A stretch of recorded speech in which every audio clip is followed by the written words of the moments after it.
forge. That would be good. Welcome, probably. everyone, to Cybernation Uncensored again. My name is Nigel, and we are not having audio problems, hopefully. This is our weekly stream where these players are going to be playing some superheroes. Again, usual disclaimers, this is not meant for a young audience. This is meant for people who understand mature themes, so keep that in mind. For those who are sticking around, we're going to be covering some very sensitive topics, including trauma. That's your content warning. Before we get started, let's go ahead and meet our heroes. George Lee. Hi, I'm George Lee, and I play Strix. Captain. Hello, I am Captain, and I play Cosmic Drive. Petra. Hello, I'm Petra, and I play Sidero. There's a letter I have to show you guys at the end of the stream that's quite threatening, but it's from my nan, so... And Shig. I'm Shig, and I play Cyberpunk. Right. As usual, if you catch any pop culture references that I make throughout here, call it out either on Twitch or more precisely on Discord, and I will turn you into an NPC. Now, to get this started, where we left this off is your team was tasked with figuring out two separate attacks on Alder University.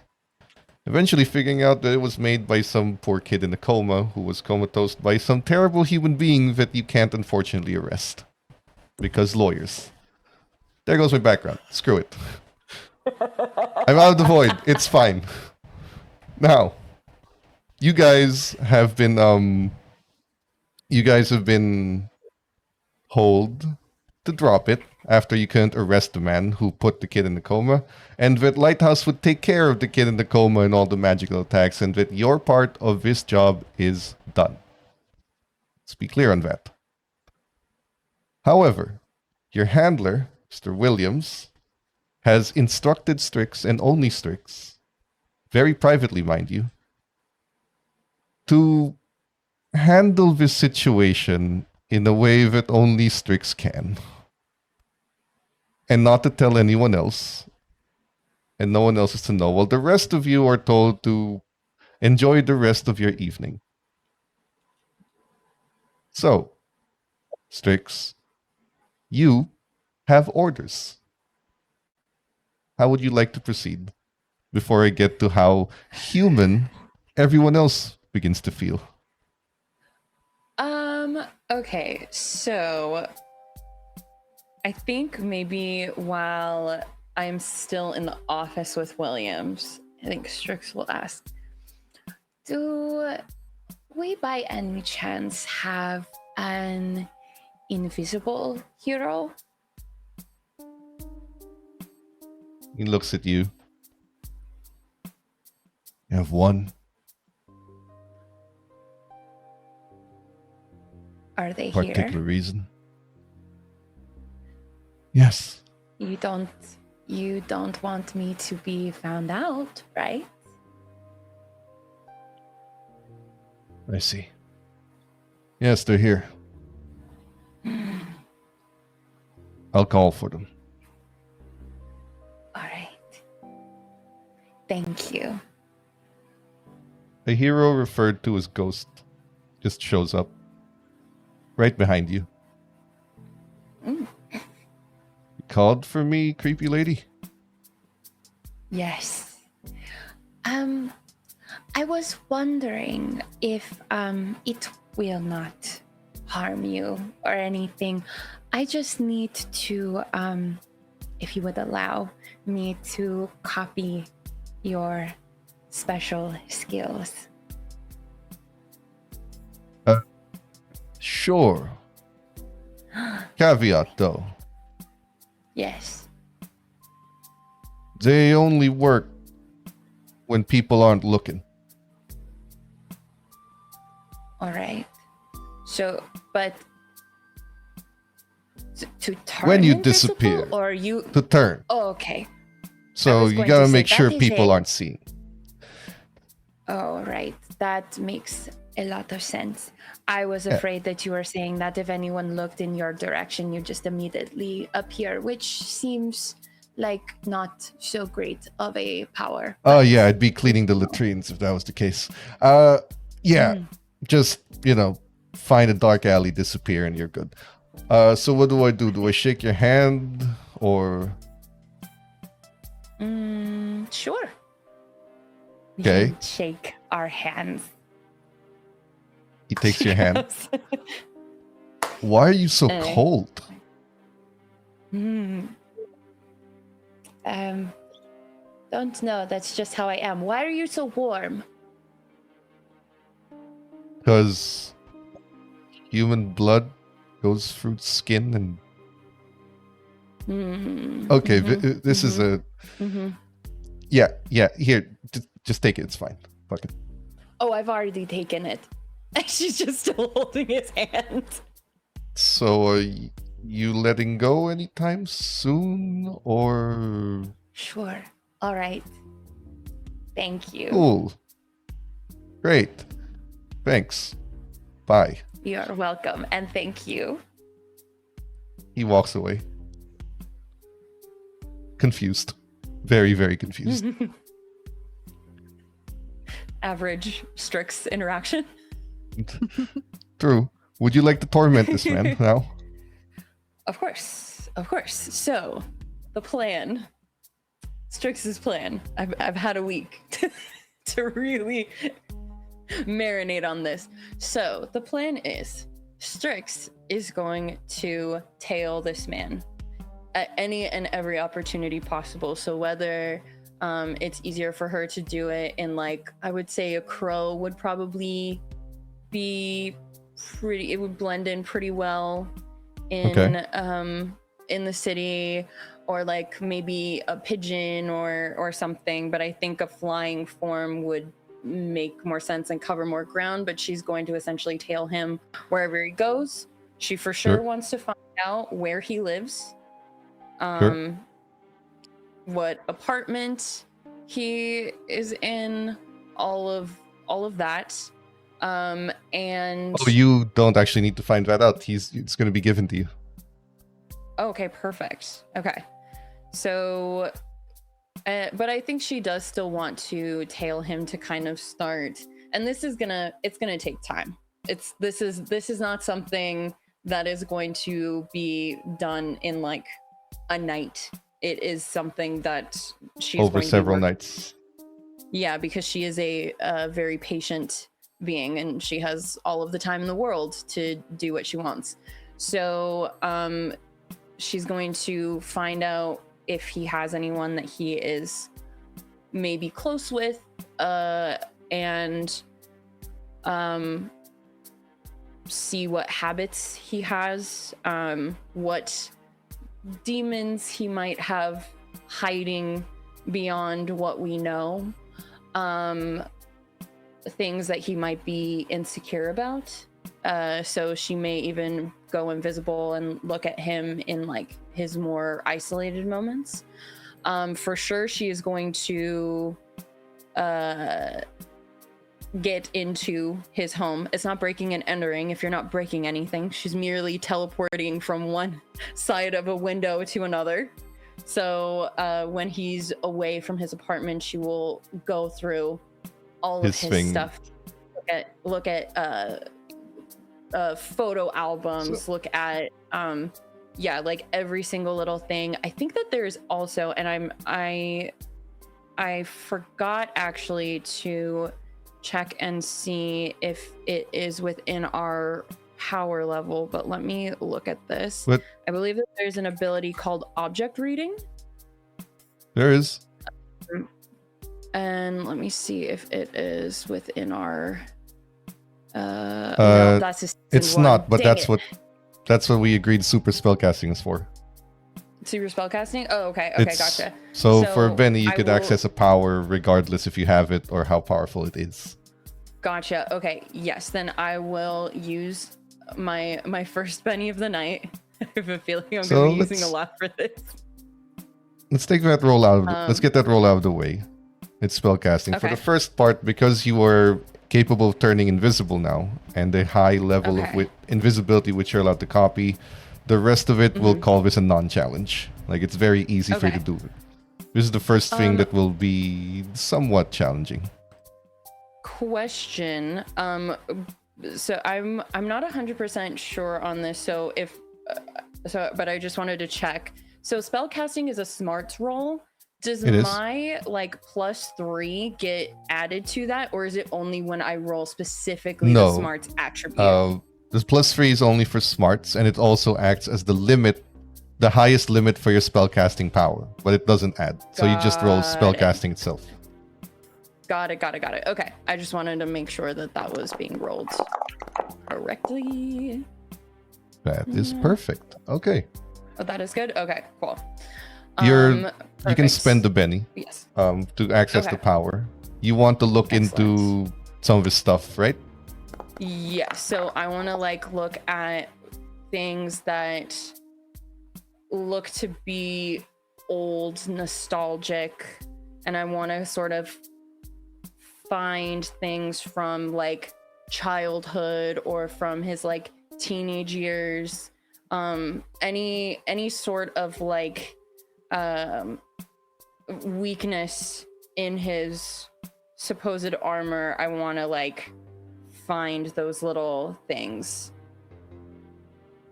Finding the things that you want to find about him may actually be a little faster than you thought.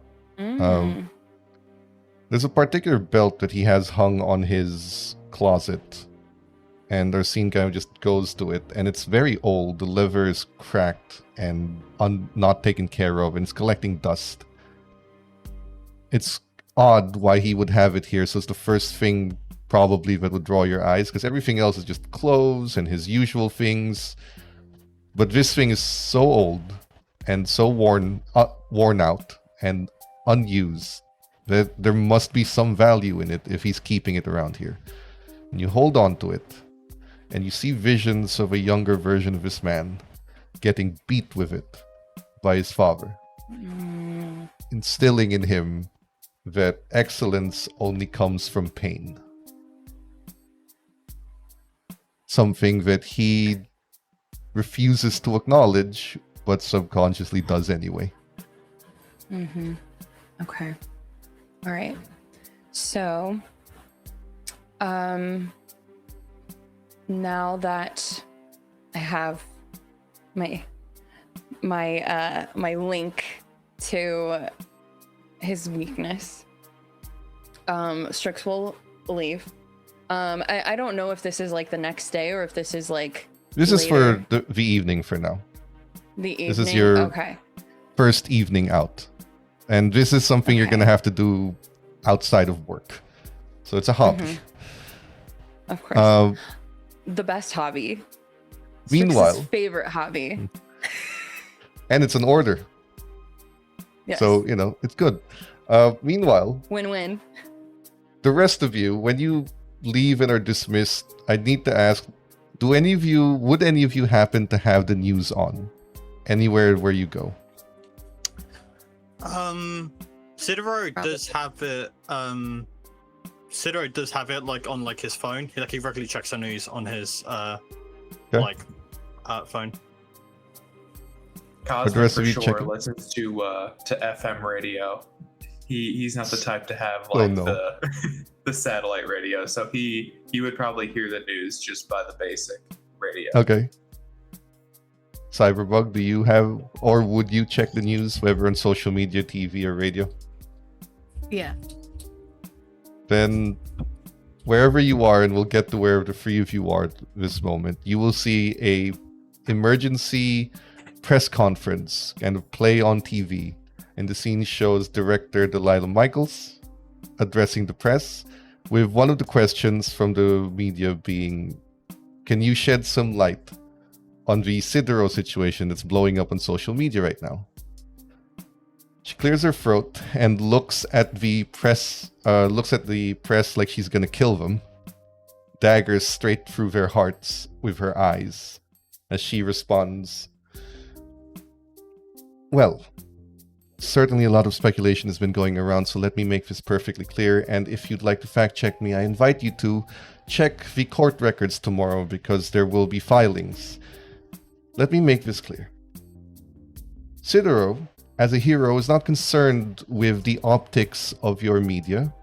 Biased or not, he's not concerned with the optics of your journalism or tabloids, for that matter, or any celebrity news that you'd like to propagate. Cydero's primary concern, as it should be being a hero of Lighthouse, is the protection of innocent people. Why were they trying to arrest these children? Very easy to answer. Specifically, these children were involved in occult experimentations that resulted in monsters attacking Alder University. Luckily, they were all there, including Cydero, to stop this before it got any further. Now, you could argue, why would you arrest children? You could also argue that they were involved in highly illegal activity that could have resulted in deaths had it not been for these heroes. One argument versus the other, that's for the courts to decide. But what exactly would you have him do? Allow everyone else to die and these children to walk free? No, we brought them in, we questioned them, we uncovered their occult activities, we uncovered what they did to create these monsters, and we are taking the appropriate actions with the courts for these children. Of course, they did these activities because they were bullied and harassed in school, and that is an entire argument on its own. But the point is, you can threaten and try to discredit our heroes as much as you want, but their primary concern, first and foremost and always, is the protection of the innocent around them, and that is exactly what he was doing. They had an argument in public that was unfortunate. They were screaming in front of people who were videotaping them in public. Again, unfortunate. But these are the discussions that heroes have, because we don't take our actions lightly. Everything we do, we understand is going to change lives, for better or for worse. These debates, these discussions, they are healthy. And you're making them out to seem like this team isn't cut out for their job, when in reality, the only one who's not cut out for their jobs are the people propagating this fake news. Now, if you'll excuse me, I have more important things to do than deal with some biased journalism. Thank you. And she leaves. And the news comes out, and the PR spins.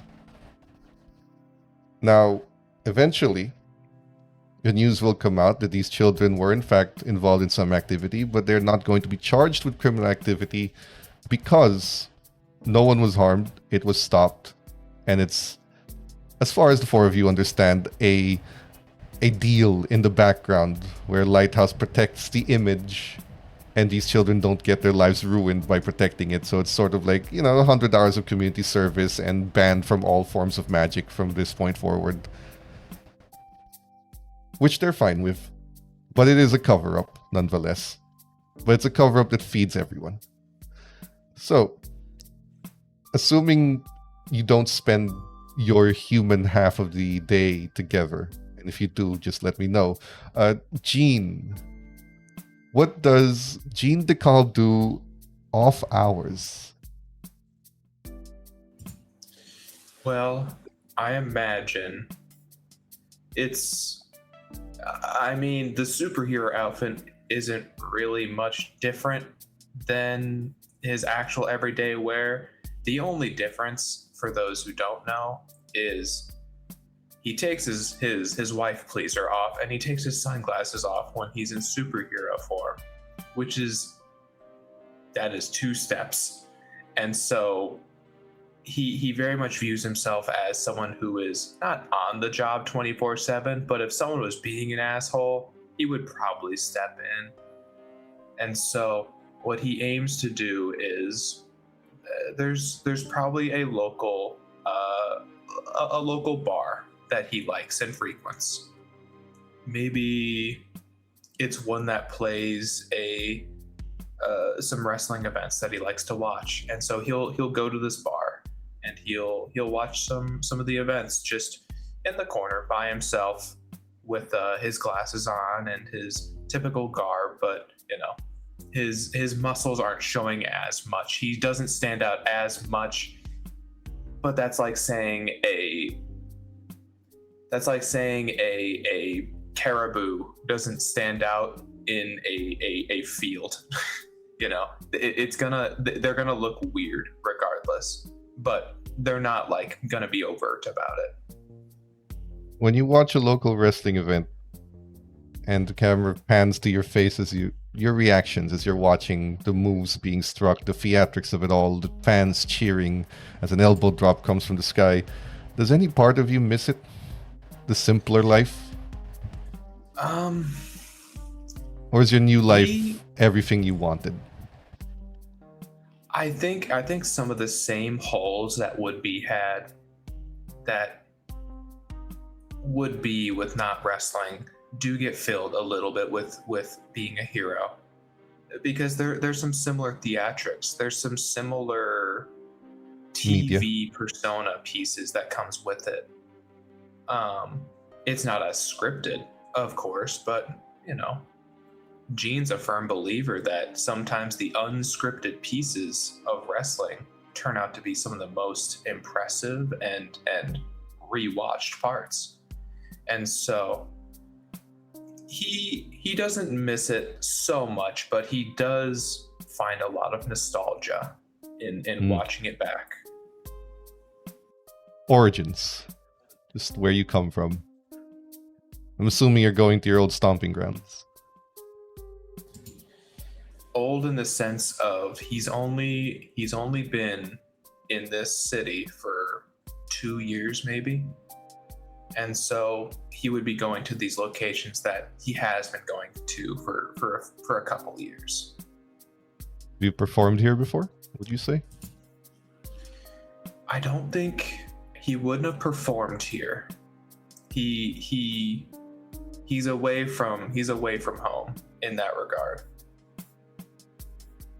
But there may have been some movement of people he's performed with that would place him within the city. Then how would you respond when the local promoter asks you to get in the ring? It's been a while. Me? No, I can't. I mean, come on. Gene the Machine, now Cosmic Drive, getting back in the ring one last time, showing some of our heels the works. It'll be fun. No. Be real. They don't have powers. I wouldn't want to bring anything that's a little too heavy. Ah, come on. One power bomb through a table, make the crowd go wild for old time's sake. I'll show up to the events. Tell you what, I'll be there because, you know, hey, it beats watching it on a TV in a bar. If I could get the tickets, I would. But, you know, I'm saving the money. I'm just making sure I'm nice and secure. I got folks that I need to support. But if you want me in the crowd, I'll be there. You can put my face on screen if you want, but I don't see myself in the spotlight like that anymore. All right, deal. I'll get you front row seats. You know what? I can't deny that offer. And then Gene will like reach his hand out and just like clap it with this. I imagine this promoter he's been talking to for longer than just this little interaction. He's been trying to get you back just for one night, not even a full match, just one move, just to get the crowd going. No. I can't. I'll show up. I'll be a friendly face. That's how you choose to spend your evening? Maybe there's some Texans there. They'll recognize me and they'll be super excited. This is how you choose to spend your evening? Yep. Just, you know, he's taking it pretty easy because he's satisfied with the hero work thus far. He thinks, you know, we got the smoking gun. We didn't see the crime, but the case is as good as complete. So he's satisfied, and that's what he'll do. Elijah, how do you spend your human hours?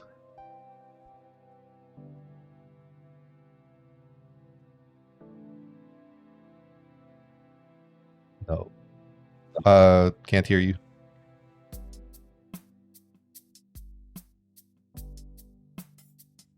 Nope. You're muted on Video Ninja. Yeah, it's the in-app mute.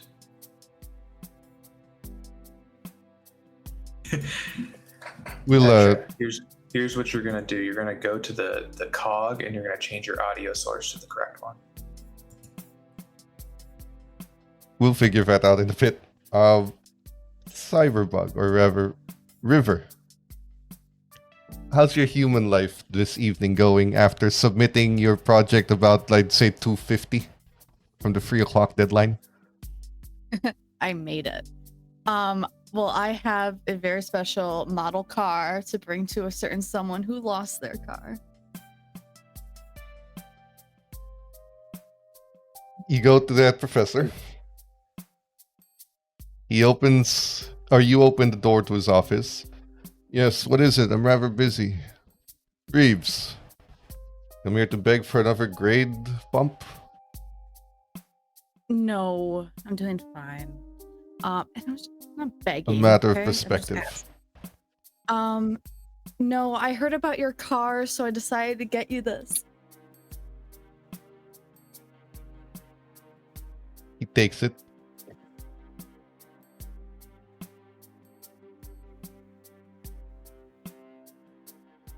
And then he just looks at you confused. For a memory. First of all, my car is being handled by insurance, and secondly, fine. He just puts it in front on the, like, on his desk next to his lamp. Will that be all? Yeah, that's all. He just signs it, or he just signs his papers and lets you leave. And when you head out, your classmate Tyler, who's been trying to give you all of the things that you've been missing, just looks and says, "Hey, what's up? You did get that project in time, right?" Oh, man. 10 minutes to spare.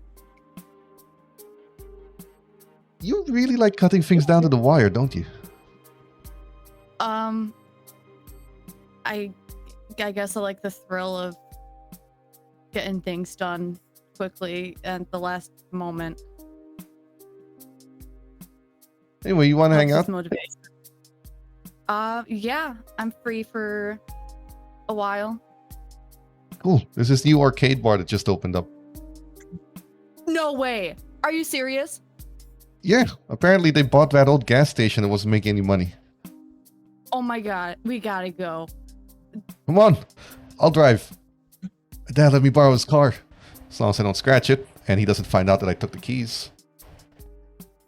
It'll be fine. I'll be your alibi. That we just happened to be sitting in a car at an arcade randomly. Don't know how It's it got there, fine, he's but out of we'll town. figure it. He won't figure it out, it's fine. Let's go. He drives, brings you to the arcade. You have some... This is sort of like a bar restaurant, the kind where you'd watch sports games on, but they have arcade machines everywhere, like these old school Pac-Man games, pinball, just really old style arcade games, the ones that you put a token in and then you start playing. While you're playing, or while he's trying to get the high score in Pac-Man, Amateur. when he's about to get it, you know, he's like second place, he's about to get it, he fucks up, and then he's looking to the side. Ah, shit! And you notice him looking at a woman.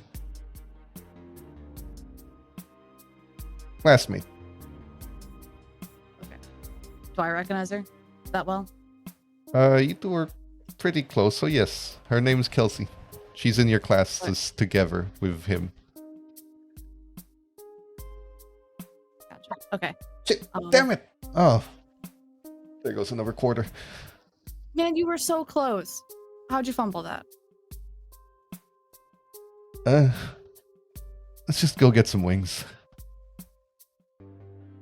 I'm gonna beat your high score, you know that. Still second place. Should we invite Kelsey over? No, wait, why? She doesn't know. Why would you ask that? I don't know. I think you fumbled for a reason. You had it in the bag. I saw that look. Yes, no. Don't. No. Hi, Kelsey. No!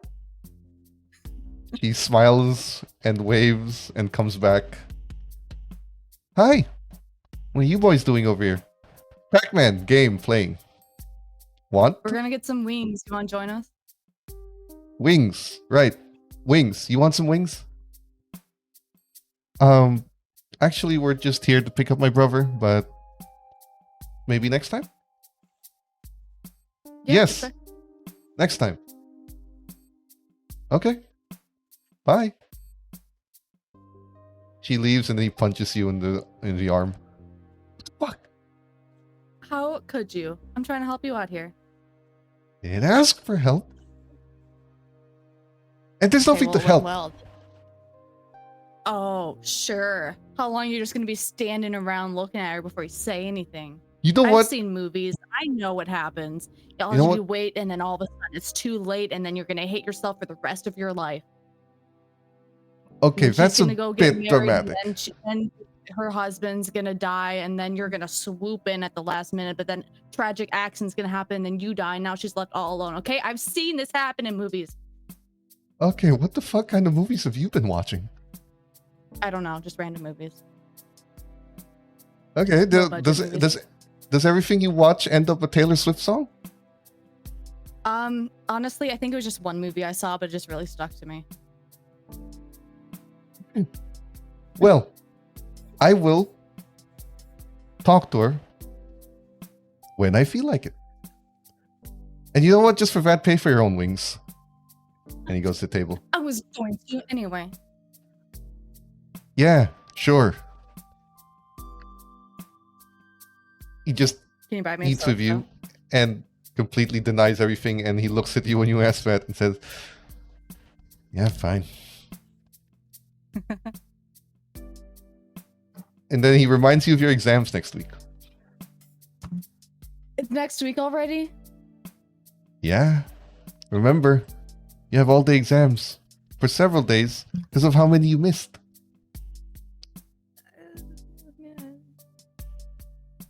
I know. Yeah. Okay. I have no idea what time. I know one is on Tuesday at 2. No, I have no idea what other ones I have. Yeah, so I'm just and gonna... everything else is from Monday to Friday, from 9 to 3, to make up for every exam you ever missed. Otherwise, you're gonna fail. Dude, like, what do you spend your time on anyway?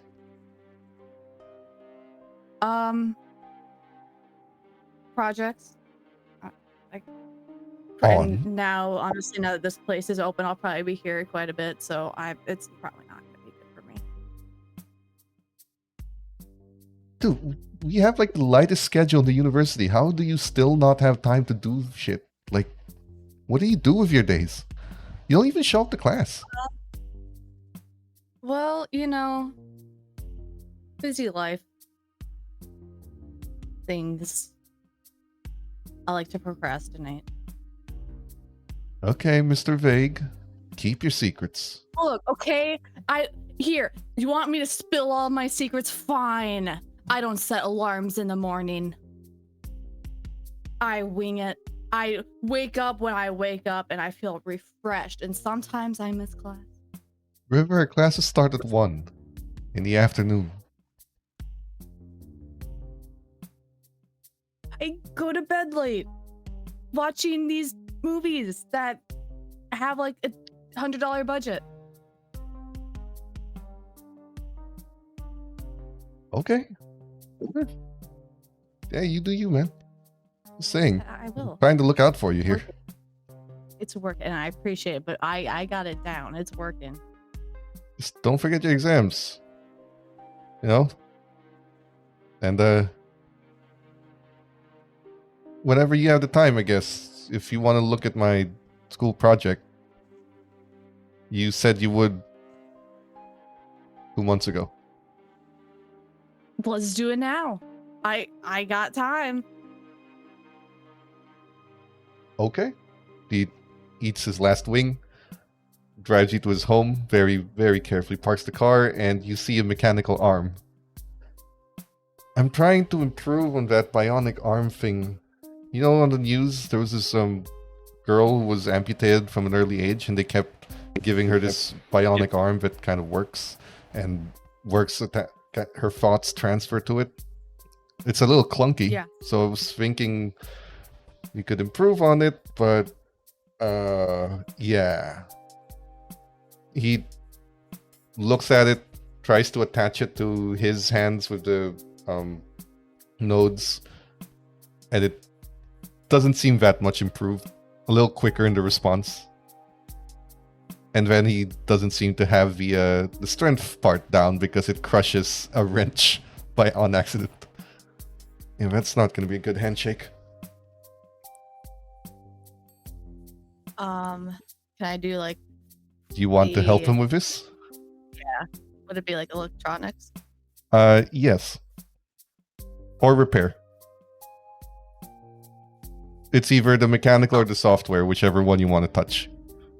I'll do electronics. That one's better. You attach it to your computer. Hey. It's great. Thanks. Should be good now. I don't know what I did, but it worked. Story of your life, huh? Yeah, pretty much. Well, let's hope that's a case for making it to next year. He looks, you hang out a bit, and then you go home. Very casual day. Tomorrow you have a test. One of your many, many makeup tests. Finally, back. Elijah, how's your human life going? Oh, sorry, he wasn't on video. Yeah, we Ninja. gotta bring him back. He's I been bet. waiting for... Elijah, Okay, how's I'm life? back. I'm back. Yeah, I'm back. Hello? Yeah. How's your human Okay, life? cool. So the first thing Elijah does is immediately get boba. More specifically, he gets a large sort of pint, not literal pint, but a massive drink of a brown sugar boba. Whenever you get to, and you see him sort of almost stumbling, he's just exhausted from what happened, and he says, yeah, just extra sugar, as much sugar as you can. Yep, more sugar, yep. And he just tries to max the amount of sugar in it. But he's going to spend the rest of the today trying to relax and try to just stay away from any humans. Isolation in your cave apartment, wherever you live? Yeah, he lives in like a kind of high-end apartment, but the thing about this apartment is that it has a sort of sauna built in it. Obviously that money has to buy you something, but for Sidero it buys him comfort. And he lays down, you know, hands limp, sitting down on the side, a towel around his neck. He purposely doesn't speed around or anything when he's at home, because that would just stress him out immediately. It's like trying to work at home. It just adds stressors into a place that's supposed to bring you comfort. And right now in this spa, it's like sweat is dripping off him. He gets to take a breath and he gets to say to himself, okay, there's no other easy day other than yesterday. Okay. You spend the time alone. De-stress, decompress. Next day, in the morning, you have to do it all over again, because it is Tuesday. However, when there aren't nasty villains and people threatening lives, your workday looks a lot different. Your workday takes place in a cubicle with a high-end computer and paperwork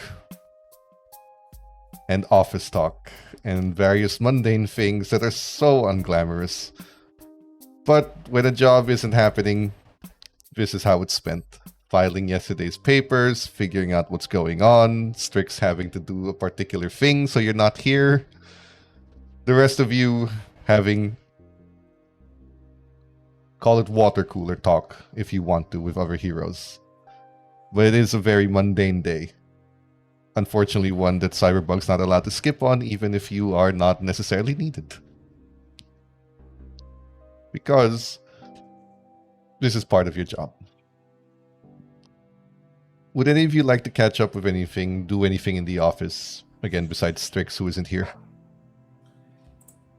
Cosmic is for sure going to lumber over to wherever Cyberbug is and just be like, "Hey man, how you doing?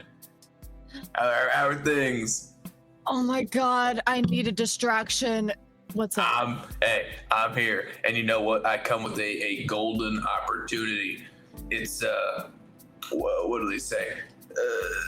A deal you can't refuse. So, I have not done my reports for like a month. Hypothetically, and I mean hypothetically, you're like way better at like typing than I am, but this is a hypothetical, right? So in reality, we're probably like equal, but hypothetically, you're way better at typing than I am. So I got these reports. If I forward them to you, hypothetically, would you get them done quicker than me?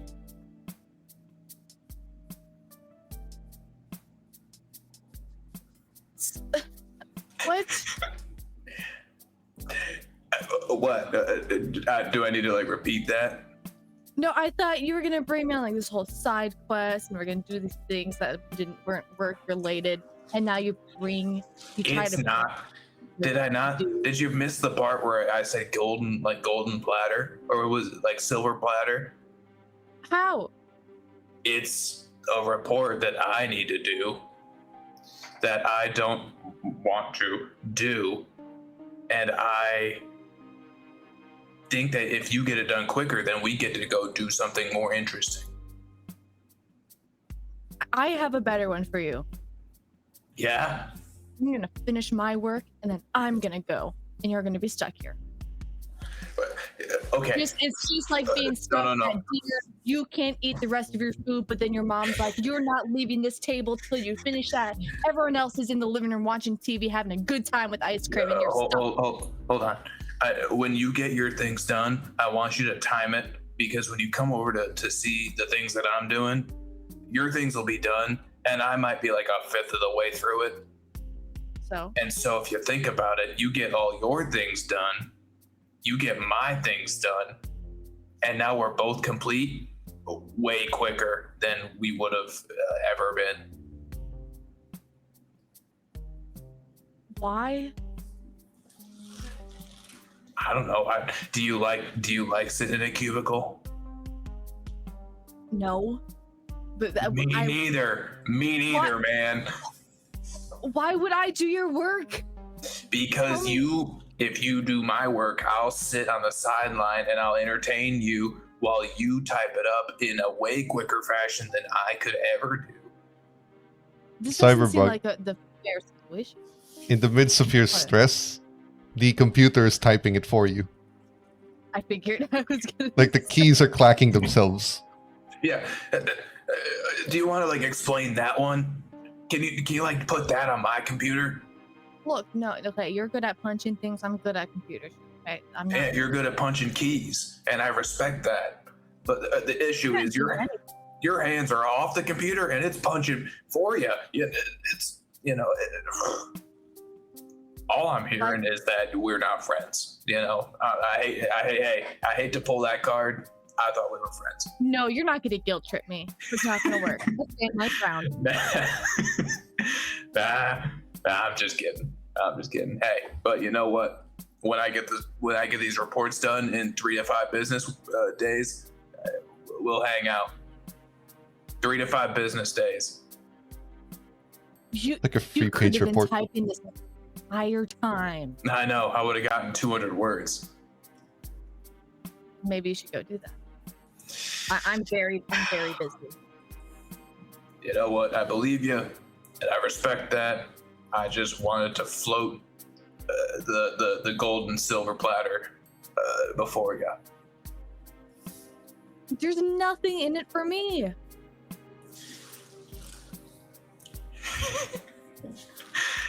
Hey, no, I get it. No, I get it. It's okay. I get it. I'm not sad. I'm not sad. No, I get it. And then Cosmic Why are you trying to filter me? Why are you just still standing here? And then Cosmic will just like shoulders up, like hands up, just like, no, you're right. I gotta do the horrible, shitty reports that I've not done for a month. You're right. That's my duty, and I'll do it. You know what? Hey, thank you. I appreciate the advice you've given me, because I care about you, Cyberpunk. I think you are one of the best, not just of our team, but of everyone. I don't like your tone in this. I don't trust you. You should. I don't lie. I don't know. I mean, I have to go. Get Okay. thing. Where? What are you doing? Have you tried talking to what's his name? Figaro? I don't know. He types fast. You can do it. Oh, I didn't even think about that. You know, he's the fast one. He's probably he might type faster than you do. I don't even have to type. He's just like, I don't even know how the keyboard still works. Do you think if we both approach him with like a two-pronged attack, he'll do both of our reports? Mine's already almost done. And that means it won't be as much of a labor to sell compared to mine.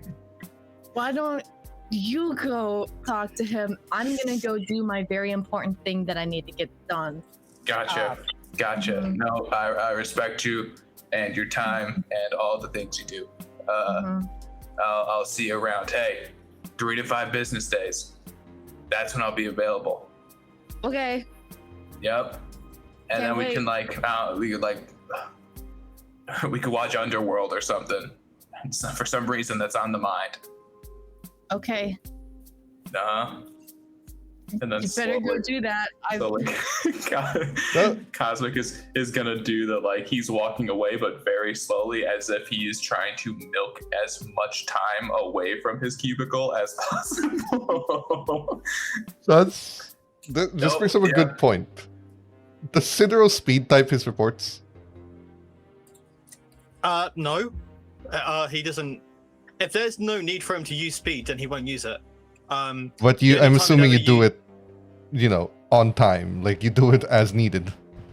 If it was like a do or die, or it was late, it has to be due now, then yes, he would have to do it, but he would use it. Not with your speed. I meant, like, you do your reports diligently, is what I'm asking. Like, you do it properly. Yes, absolutely. Yeah. Great. Then you're already done. You kind of have the free time right now. But while they're having this interaction, your handler does call you to his office. Just you. Mm-hmm. Then he has you sit down from his desk. He offers you any drink that you want, whether it's just water or his whiskey. And he says, I'm going to apologize for yesterday. I understand that you were new, and I understand that situations have been stressful. There are lots of things about this job that can get to you, and yesterday I let it get to me. I should not be raising my voice at you any more than you should at me, and your mistakes should have been covered when you were trained and they were not. So from this point on, let's clean the slate, and I will let you know about the things that you can and can't do. But you have to understand as well, there are many judgment calls you are going to have to make on the field where you won't have the time to run it by me. And those judgment calls come with experience, and some of them will be wrong. But the more things you get wrong, the more things you can get right, and the more lives you'll be able to save down the line.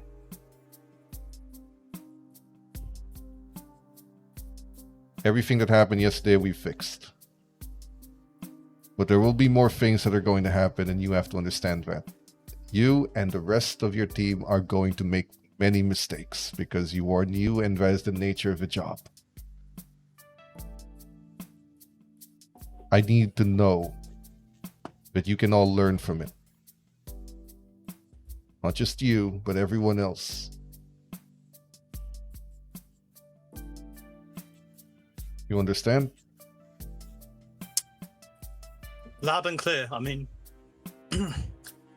only goes up from here, and there may be dips, but like you said, we're new, and I appreciate the apology, but there's still some. It feels like a burn or scar almost, where it's just irritating. It's there. I know things could have gone better, but I can't go back and fix it. And I just, if we are to make a mistake, I hope that we don't make one so grave that anyone dies, or it's hard to predict. I can't. As much as that was your mistake, it was mine too. You should have been better prepared at the field, and it is my job to make sure that you are. So we'll work together on it.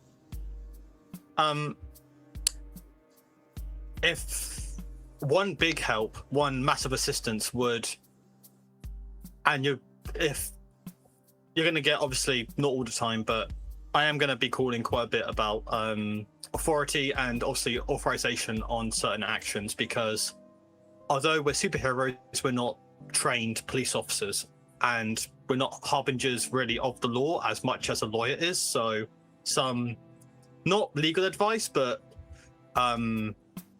clarification will help things go smoothly. I'll be giving these out to the rest of your team, but I understand that, which is why he hands a box, and there's new communicators in ear that you just plug in. Like, high-speed comms, real-time, no calls, and they work through any situation. Satellite comms. They should connect us real-time whenever you need it. And the other thing, specific to you, and this is for you because it's a lot easier than the rest of them. He hands you like a playback device with a headphone. These will link directly to your comms alone. And they are at times 1000 speed, something only you will actually understand. He gives you essentially the handbook that plays back at an inhuman speed, so you could listen to it and make a decision split second if he can't answer one. Or if he's not available for any reason. This is the backup. The main recourse, like you said, is to call for clarification. But in case he's not available or something's happened, you have this to fall back to. You can use your speed to kind of listen to it at an unnatural pace. Let's help each other be better equipped for what happens next. And he offers a handshake after giving you these items.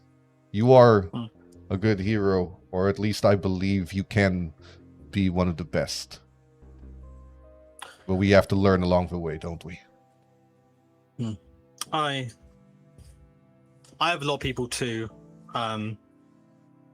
meet the requirements of, and if this, and you see Sidra actually look at the communicator, and he stops himself midway and asks,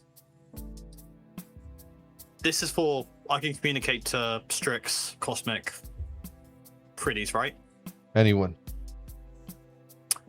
Do they have a mute function?" They do. Perfect. Absolutely. Yeah. And also the handbook. Absolutely great idea. I didn't know this would be possible, but I should be surprised. It wasn't. Till now. I had the tech boys whip it up overnight. They'll be paid a handsome overtime for it. But it works. Or at least We think it works. You're the only one that can listen to that thing and not get an aneurysm. Well, thanks for the apology, thanks for the tech, and thanks for a brighter future going forward. And Sidero gives a handshake, and through those like dark bags under his eyes, you see a quite wide smile. He nods, and then when he dismisses you, he just says, "It's been a slow day today, so take it easy if you need to." Slow days are always different for me. Just Take it. okay, and I'm gonna leave. Now, while you're all stuck in the office, Strix, what's day 2 of this problem looking like? Because mainly what Strix's plan is to torment him in the night. So whether we want to roll that she maybe did something last night and she's like sleeping it off, or maybe wait another day and tail him some more, find out some more information. Okay. You can tell him today if you think that what you have isn't enough, to cause the most damage you can.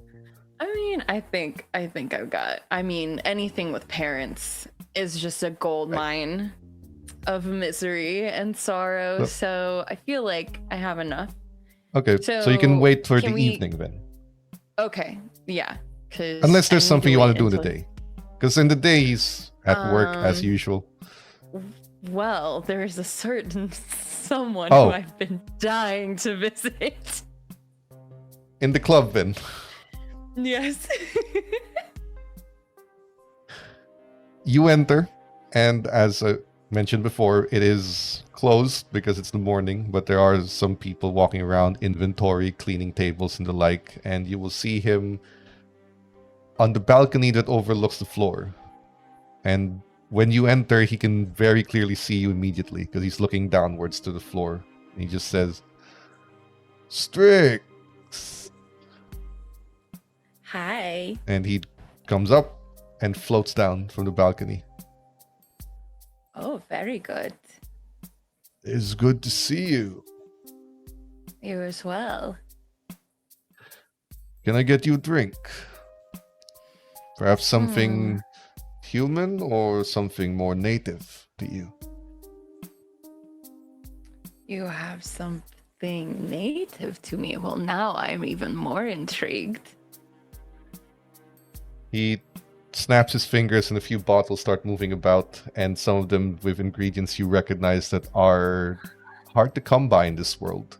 And they kind of pour and mix and show you like a blue, somewhat glowing, bubbly drink that is extremely familiar. Wait, I almost forgot. Takes out a bottle of it looks like water inside the bottle, and he dabs it in. Children's tears always gives it a good taste, doesn't it?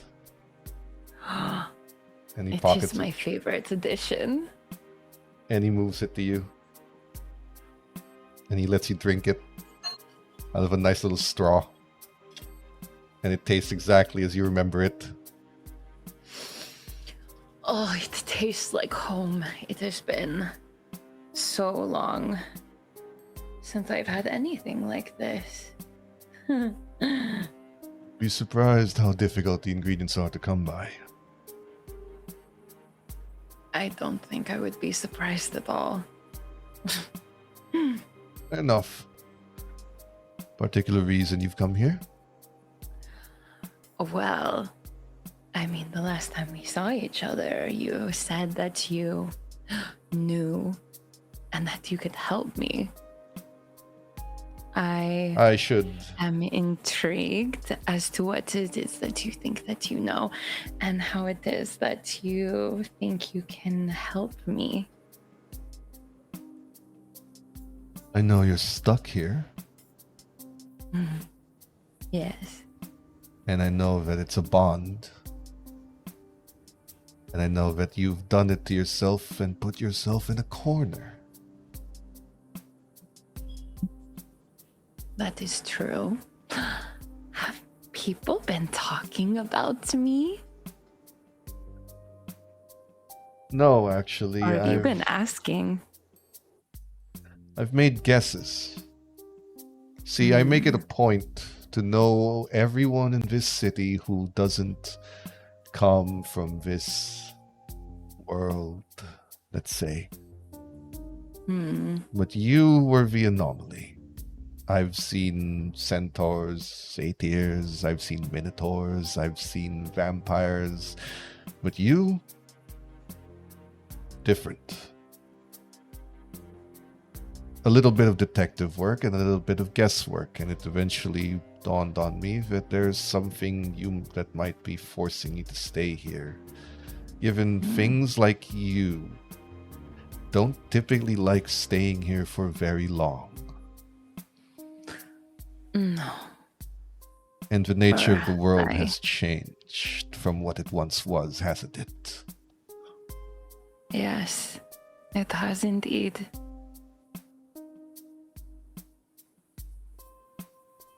Then, if you share with me what it is that your bond stipulates, I may be able to do something about it given some time. In exchange for favor that I may need someday before you go off. And there it is. Of course, I know that someone like you does not help for free or out of the kindness of one's heart. Well, neither As do you you. know, I am... that is very true. I am in my own bond, as you know, as well. So what exactly is the stipulation of such a favor to someone like you? Someone like you, unrestricted from your current predicament, is someone of great power. I simply want something done of which someone of your power is more than capable of. Will not ask for anything permanent. I simply need one favor to be accomplished at a time of my choosing, token of which I can call upon you to accomplish said favor at any point. The favor will be a singular action accomplishable within a single human day.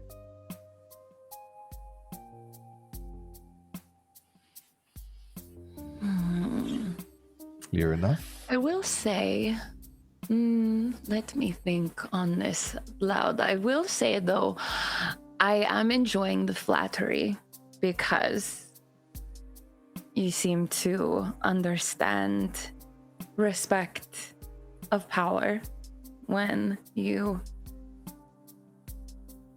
come by it, which is something that I have not seen from any human. So I appreciate that. I might be human, but I've spent my life with those who aren't. Power, human or not, begets respect. Social, political, or just raw power in general. One would be a fool to make an enemy of it.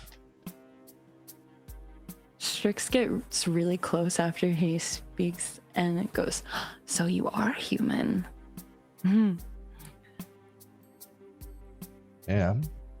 That is very interesting. spent a lifetime studying, learning. But I am human. I see. You don't need to Well, answer now. Come by any time. After all, I don't need the favor now either.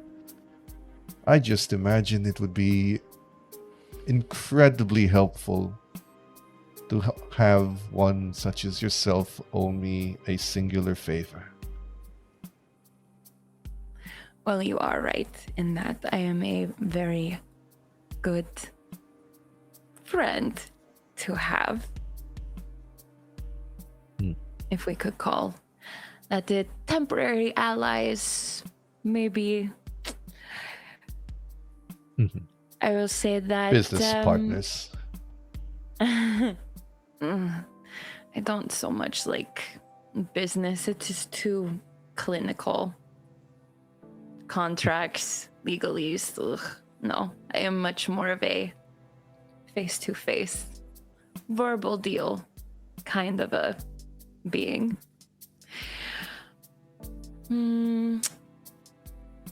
I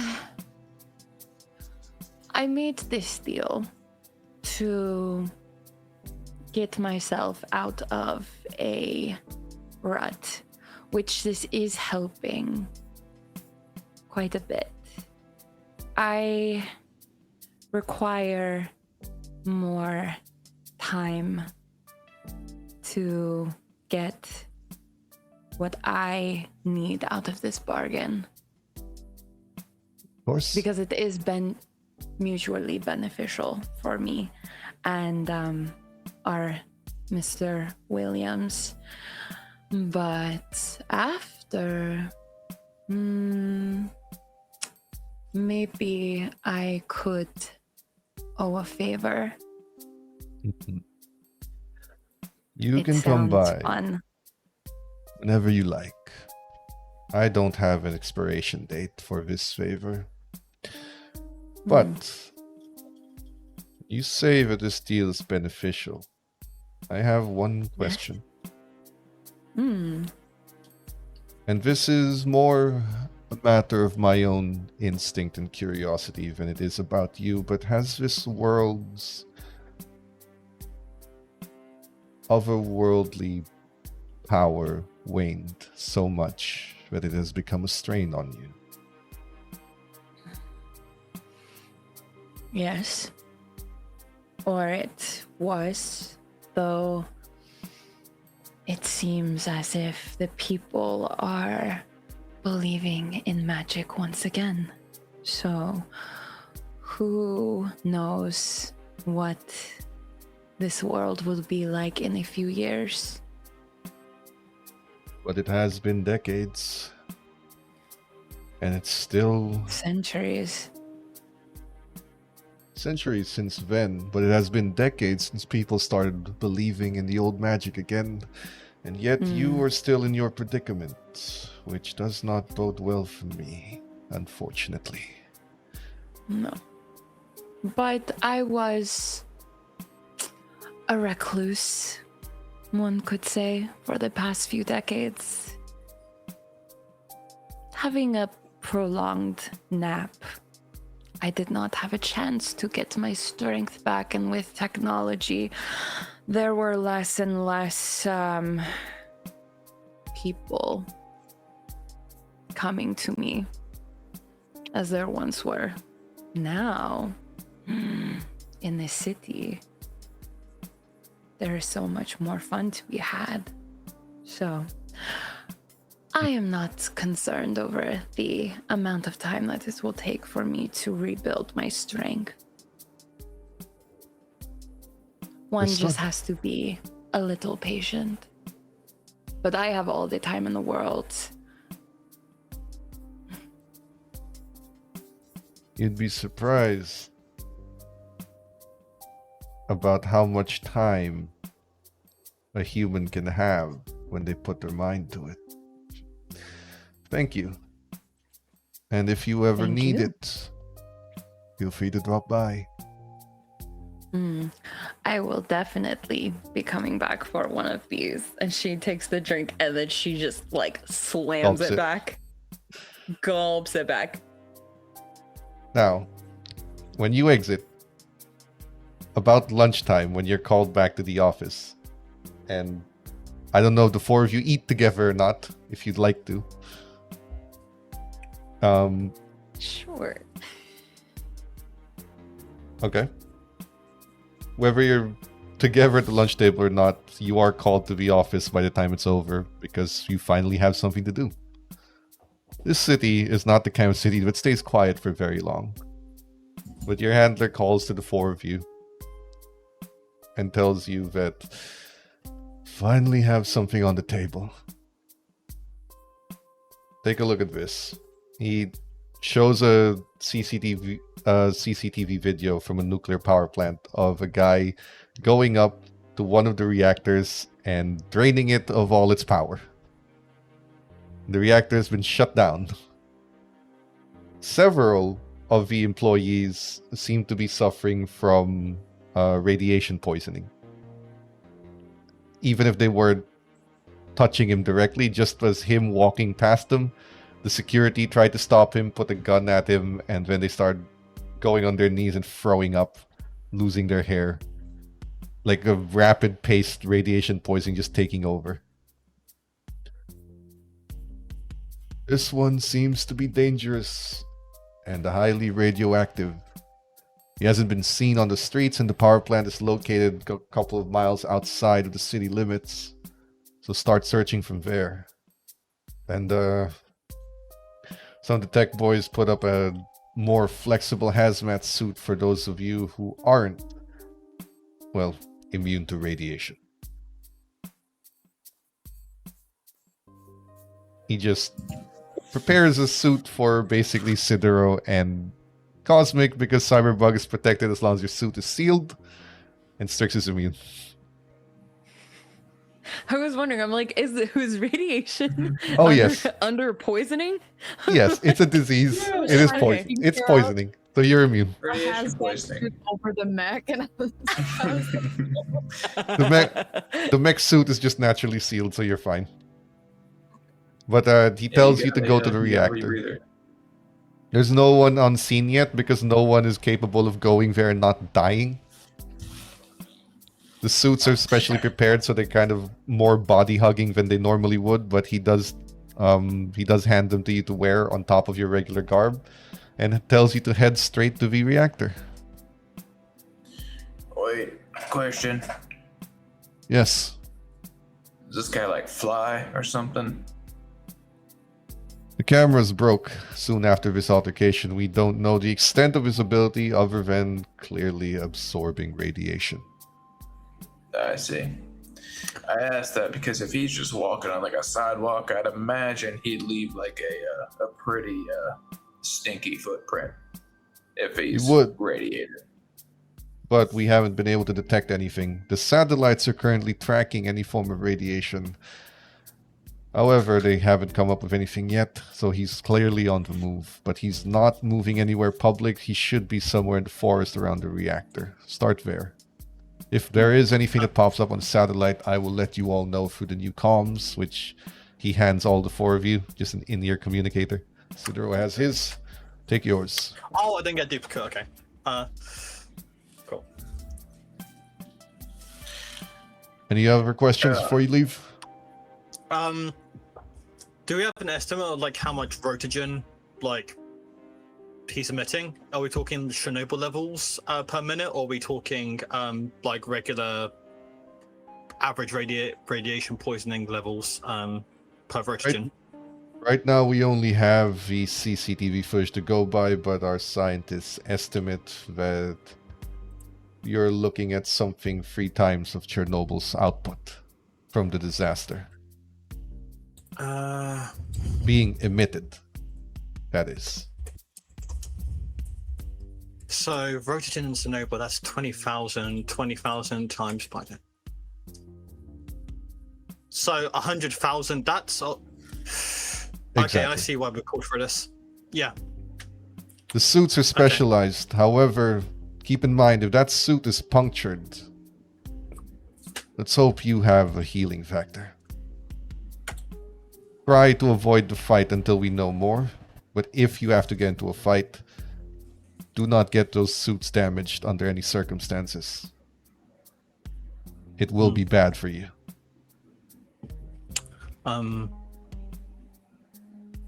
is there any containment procedure? Should we bring like a lead blanket or something?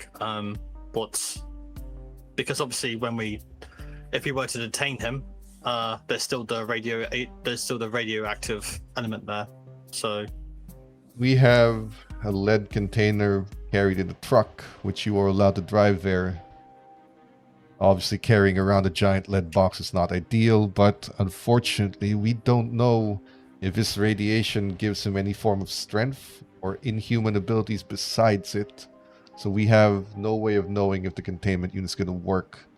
It'll hold in the radiation, we don't know if it's going to hold in his strength.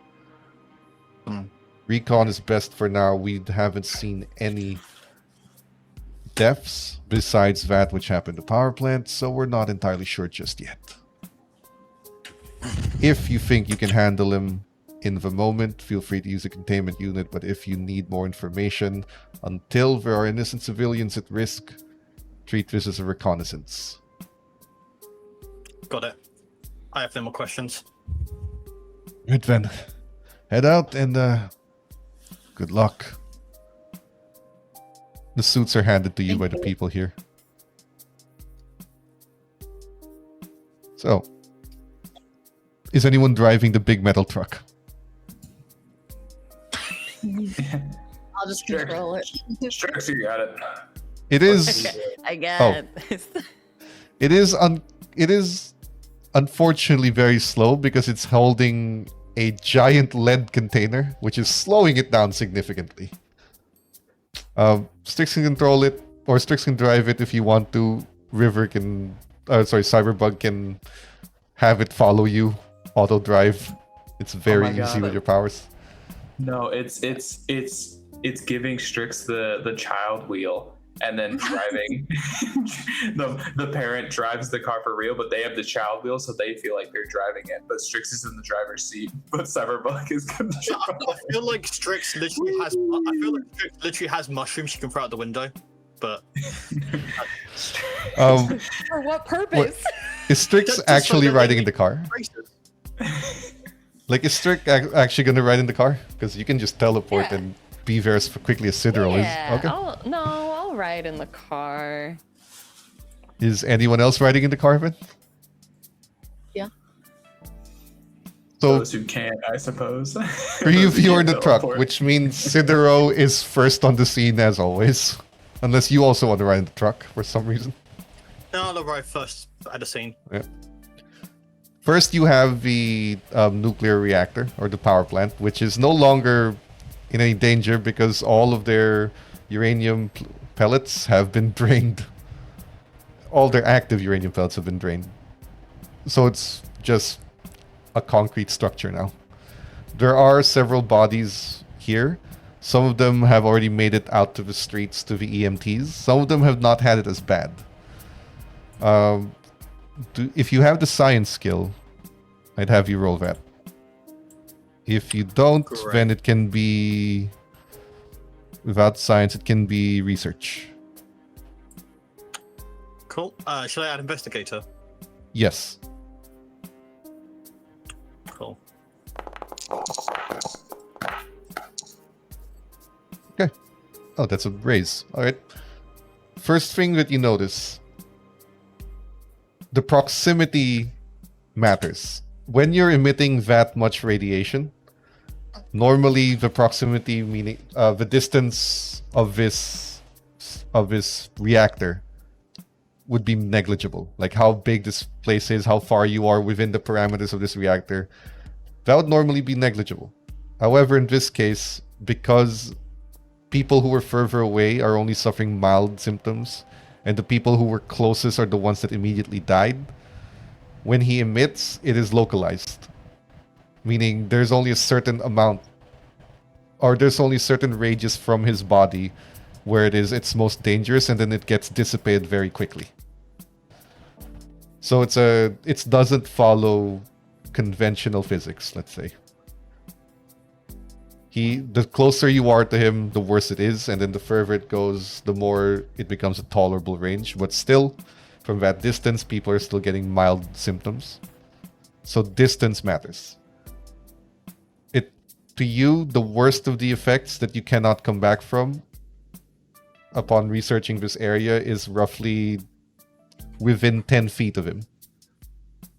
That seems to be considered like a kill range. The moment you're within that range and you're not protected, you're basically dead. Beyond that, survivable with medical assistance. And within 200 feet, mild symptoms, you could probably get some sleep and some medication and you'll be fine. The maximum range of his emittance seems to be at that 200, 250 foot mark, somewhere within that range. Beyond that, it doesn't seem to get to anyone anymore. That's the first thing that you find out. The second, well, that depends. The second thing depends on what you want to do now after finding that out. So it's a radius, right? So it's like a circle, and where he moves, the radius moves. Yes. Sidero is going to call up any local police or any sort of local hospitals and basically say, if you get any reports of people suffering from mild symptoms of radiation poisoning, to take that as sort of like a line being drawn about where approximately they would the perpetrator would be. So any signs, it could be like I said, the sleeping and it being fine, down to that. And I'm thinking that Sidero kind of mentally, or that's actually impossible, no, physically would sort of make a map of it and sort of draw basically a perimeter, and then you can narrow it down from there. But if there's anything, if there's any sort of like physical, any other physical things to look out for, then Sidero's up for that. What is happening? It will take a little bit of time for them to map, because anyone who has it may not have gone to the ER just yet. They may not know what it is. They may think it's something else.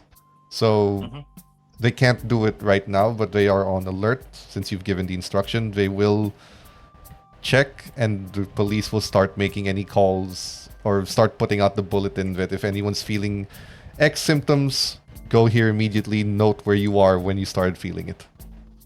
So it's a bulletin out right now, but for now, there aren't any data points you can work on just yet. Anything else before the team arrives? Do I have a radiation gate, like a Geiger counter with me? Yeah.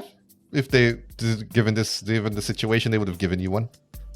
Cool. I like to, Sidero basically gets, preferably either some really strong tape or like wedges it into their suit.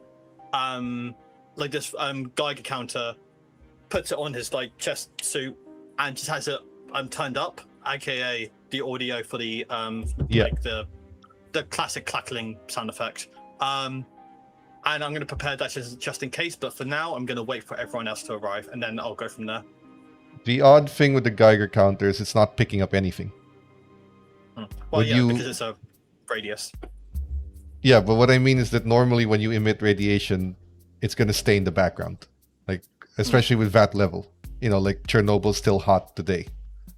But even with him moving about, the amount of radiation he's emitting should have left something in the background for you to sense. This wasn't that long ago. But it's nothing. Like, it is zero here. Other than the ambient, like, UV and everything. Well, I'm keeping it on me just in case. But for now, I'm going to wait until the cavalry arrives. Okay. It's just something to note that his entire radius follows him. It doesn't linger. So, the rest of you arrive with a giant... Well, sorry, not a giant, but like a 16-wheeler with a lead box on the back and very reinforced tires. Because they have to reinforce them. You can't really carry this giant lug of lead box around without reinforcing these tires. Now, once the rest of you arrive, what would you like to do? Because Sidero is here waiting and has sort of scanned the area preliminary. I'm assuming Sidero shares his information. Yep, Sidero shares that, and while talking about the radius, he also mentions Strix.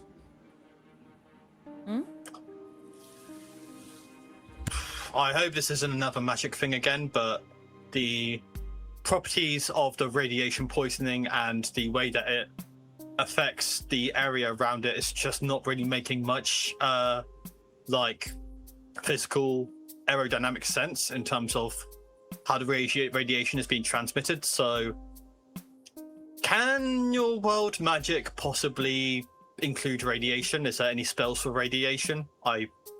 That's particularly dark, but not really, no. But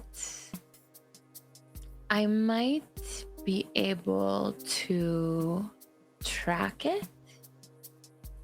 But no, I don't think that this was done by someone like me. Okay. Well, if it's not magic, then it's a power. But keep those two in mind anyway. We think it's like a mutant guy, like someone who's like born with something weird, like maybe he has to eat radiation or something to live. If he had to eat radiation to live, that wouldn't really be consistent with the radius, because a consistent radius implies power, basically. If they had to eat, then the radius would be going out and in, because there'd be, consumption, and there's also be expenditure of that. Oh yeah, but he just ate recently, so maybe that's why the circle's strong. Maybe when he doesn't have a snack, he's not as what's the word, repugnant to where being around him kills you. But that's the interesting thing, though, is the radiation doesn't linger. So if it was regular radiation, if he was eating radiation, the radiation would be left somewhere, surely. So It's if like there's a no bubble. radiation lingering, so yeah, pretty much. Bubble following him, I see. Yes. The local PD has been alerted, so if we get any calls about random sickness of radiation sickness from people nearby, then we all know who's around town. I mean, my question is, where the hell could he have gone? I mean, I asked Willie if he could fly, because half of me was thinking like, shit, he can't walk like 3 feet out into a city before instantly getting found out where he is, just because of, like you mentioned, people be calling in saying, I'm feeling sick, I'm feeling this. And so he's just in these woods, or he's in the site, or he's underground. That's kind of what I'm thinking, at least. I can check the cameras, see if I can recover the broken footage. Oh, the footage wasn't really broken. It was more like the cameras broke because of what was happening, which yeah, like it stopped recording at a certain point, which is where I would actually have you roll your science, since you have that skill. The radiation fuzz. Unfortunately, you're still injured. Your hands hurt. I forgot. If only we had someone on our team that could help us. Strix just stopped. Yeah, if only. Benny? Well, also, Strix It's wasn't too there. late. Yeah, It was too late. It's also too late. Oh, that's still a failure. Again? Yeah. Come on. God damn. There you go. Okay. A raise. No mediocre rolls for Cyberpunk. First of all, his radiation, I mean, sure, if it's very much strong enough, it could destroy cameras. But it destroyed even the ones in the distance, which he wasn't anywhere near. That's according to Sidero's gauge of where his power radius is. The people who are mildly sick are the ones at the furthest end, and his radiation shouldn't be destroying those cameras so quickly. Second, it's contained.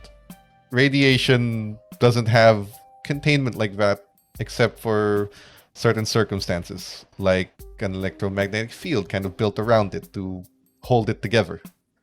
And if there was an electromagnetic field, then that would certainly destroy cameras. The way that you tear one of the cameras off the wall, you open it, you inspect it, you look at it.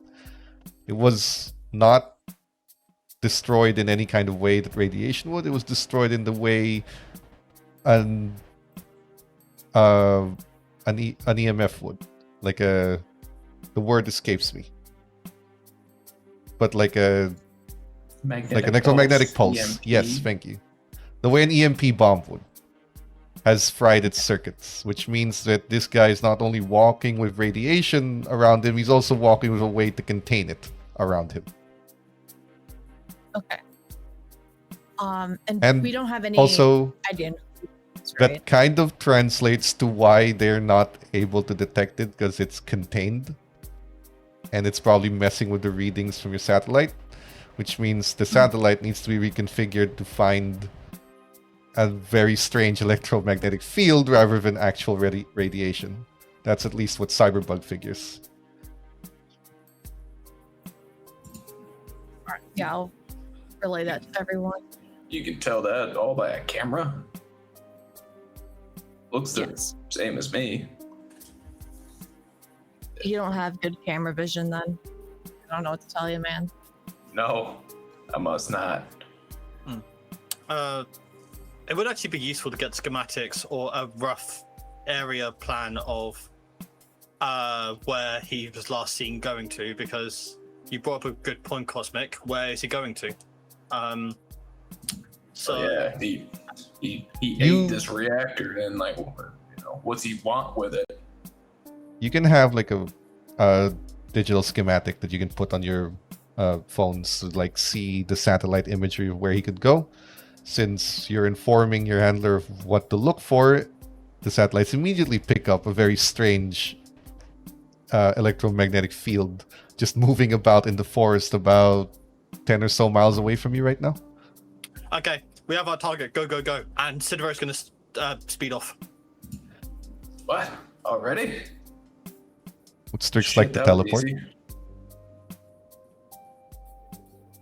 You're muted. Oh, yes, I am. I don't think you can bring people with you yet. I can bring one person. Bring one, yeah. Me. As long as they're willing and they grab you. Yes, and they are touching me. I think I'm familiar with the area. Cyberbug can fly, so it shouldn't be too much of a problem. What? Since when? It's always. You've never flown before. I haven't needed to. Since when could a bug not fly? Not all. Hey, not all bugs fly. Not all bugs. But that one This can. one does. Sorry. You ever seen a? You ever seen a mantis fly? So Strix is teleporting Cosmic, I assume. I do. Yes, I do. However, want to turn into some kind of a dog, and I want to get this guy's like scent, just in case we need to actually like sniff him out, because dogs cannot smell radiation. I just checked. I just Googled. I was just on the Google. What does radiation smell like? There are other indications of smells that dogs can, but I'm more wanting to get his particular scent, just in case we like lose track of him somewhere in the woods, that like we can come back to that. So quick moment to like sniff around, get his scent, turn back into her normal form, and then teleport Cosmic. Okay. No, he has a particular scent that contrasts the nature and the alderwood trees that are here. So you teleport Cosmic. Cyberbug will be the last to be here, but it's not too far because you can fly straight forward. And there's something I need to do before I fly over there. There is? Yes. Okay. There's always something to do. Do we know his identity yet? No, they haven't gotten physical ID because he kind of distorted the cameras with the field. But he's in the camera? Yeah, they're just trying to repair the footage. Enhance. I'm gonna try that because I'm speedy, and then I can try to search who he is. It It's machine control. You're gonna have to fix it. It is also, you do need touch for it. Roll your focus.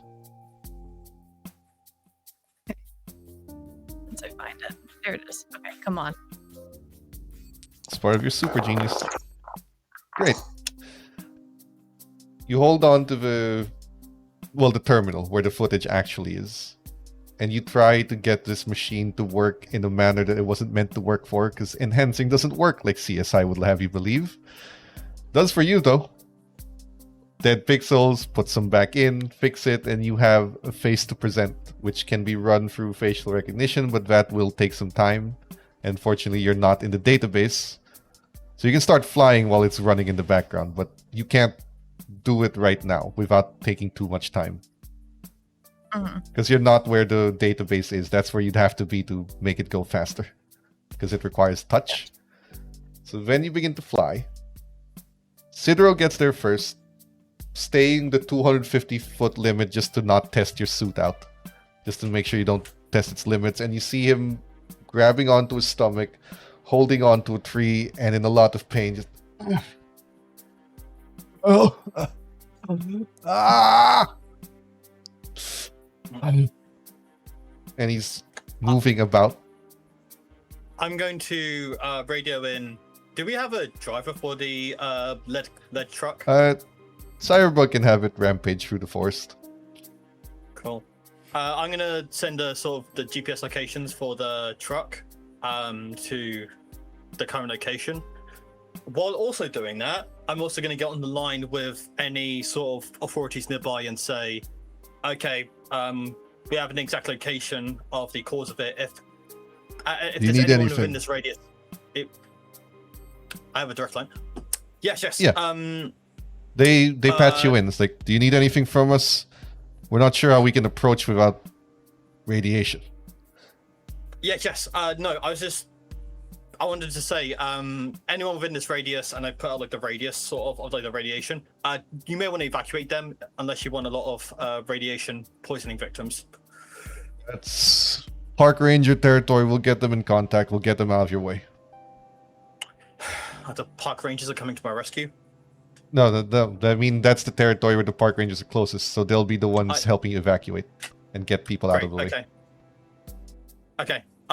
Well, I have eyes on the. I have eyes on them, and we will attempt to engage. We'll keep you updated, and that's well.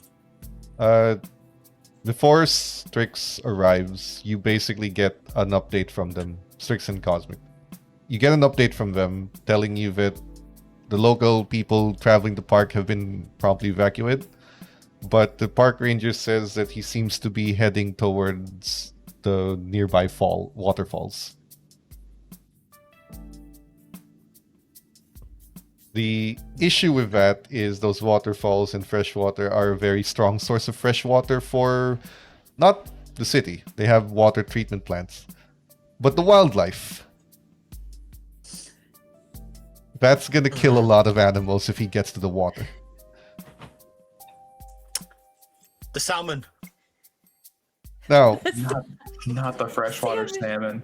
Before one round, before Cyberbug gets there, the three of you have gathered. You are within the 250 mark that Sidro sort of estimated where you're still safe, and the Geiger counter tells you as much, that there isn't any. Sidro can put one hand within that field, and it starts going like crazy, like it's about to break levels of radiation, and then you pull it back. What do you do? So we're 200 feet or 250 feet out from this guy? Yes. You can go further because you have suits and immunity, but I'm just saying that for now you're starting from the safe distance. Got you. So we really couldn't like yell out and have him hear us. It'd be a tough. Well, you can't. Strix. However. Wait. I just want to. Yeah. I want to get on comms to everyone. Keep it long engagements. I don't want to. Even though we have suits, I don't want to risk them breaking on us because even if we're in 5 feet and it breaks with fries. Does anyone have any long engagement weaponry? Did Sidero mention that he's like in pain? Like he's buckling. Well, no, you over guys can and- see that now. Now that you're here, Oh, all of you okay. see it. Okay. Hold on. This guy doesn't seem like a threat. He seems like he's more like worried or scared than anything. It doesn't seem like he's like a malicious, evil, kill everyone type villain. I know, but Seems it's like he's in pain. Yeah. It's precautionary. Just we don't know if he's gonna turn on us as soon as we start talking to him. So, someone can start to engage in conversation. We'll be ready. I can get close and I can start. I'll spin the wheels. I'll see if I can, get him to at least tell me what's wrong with them. See if I can, quote unquote, help him while we get the lead box here to stuff him in. I can get real close to him. I can get close. And then what? Sidero, what was it? I don't know. I want Strix's answer. I could terrify him, or I get. What is it that you are trying to do? Help him? In Yeah. what way? Well, get him to stop walking towards the fresh water that's gonna poison the entire city and all of its animals locally. Either fresh hunted or farmed. I could probably do that. Okay, Really? give me 1 sec. I teleport. You teleport around them? Can Cosmic try and like reach out to like grab Strix before she goes in that like split second where she like makes a decision of, oh yeah, I'm gonna teleport. That still depends if Strix wants to bring you. It's still her choice. Yeah. Whether you grab onto or not, she decides whether you come with. So Strix teleports immediately. Fucker. Cosmic and Sidero are still in the distance. You pop up in front of him. Wild card, baby. Son of a bitch. Sidero? All right. Sorry, wait, Sidero, what was it? I'll get close. I just quickly say, Cosmic. Yeah. She can't do anything to break the parameters. You can see that Sidero is like saying this, but he's trying to be as confident as possible, but this actually starts to falter when he starts thinking about the possibilities of what Strix could do. So Brother. these guys. Brother, I saw her eat garbage in a sewer, and that was my first meeting her. If she does something that's like similar, like a fraction of that with this guy, I don't think he's gonna be relaxed. That's my concern. Worst case, I can intercept, but if she makes any fuck ups here, then that's on her, and I don't think she wants any fuck ups on her record. I think it's on all of us and the freshwater salmon. So I'm gonna get there as quick as I can to hopefully, ease the You're guy. running in to the field. Or like whatever the fastest way of movement is. So maybe just like teleporting and then teleporting and then teleporting. Because I can't do like a long distance teleport, but I can do the shorter ones that might be quicker than my pace. Okay. So Strix, you're there first. In front of him, I assume. Mm. He looks at you. Hello. Oh. Hello. He is miserable, by the way. Like, you are Yeah. getting your fill and more just from this one guy alone. Help me, please. Help. What do you need? It hurts. Everything hurts. Help. Do you maybe think that was because of all of the radiation that you let go? It stops hurting when I have it. I need more. I see. I need more. Well, going towards the water is not going to help anything. In fact, it means that you are going to kill more than you probably planned to. It's too hot. It's too hot. You can see him sweating and boiling up. And if you haven't muted your comms, I assume you haven't, then Sidero knows that he's essentially a walking reactor, which needs coolant. So his body is boiling up.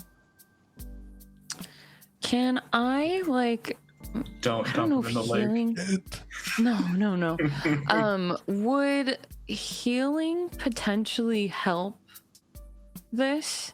It would delay it, but It his would delay body is heating up more and more. You can feel the ambient heat, even if you're immune to the poison. You can feel the ambient heat rising. It's even making you sweat a little bit. Yeah, I'll use healing just to sort of like get him to trust me. Spell casting, please. Yes. And I'm gonna remove the PowerPoints. So it's 3 points to heal. Oh, perfect. Oh, that's okay. Force a success. So Okay, good. you put your hand on him. He's boiling hot. It's all like it not enough to hurt you, but it's very uncomfortable, even by your standards. And when you heal him, that heat dissipates ever so slightly. Thank you. And then Cosmic eventually teleports there, and Cyberbug is now outside the field with Sidero.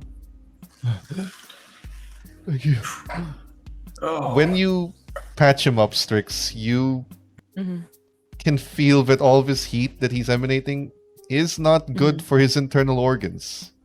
You patch up not just that, but the damage it has done to his body. The body was not meant to be at nearly 50 degrees Celsius. Okay.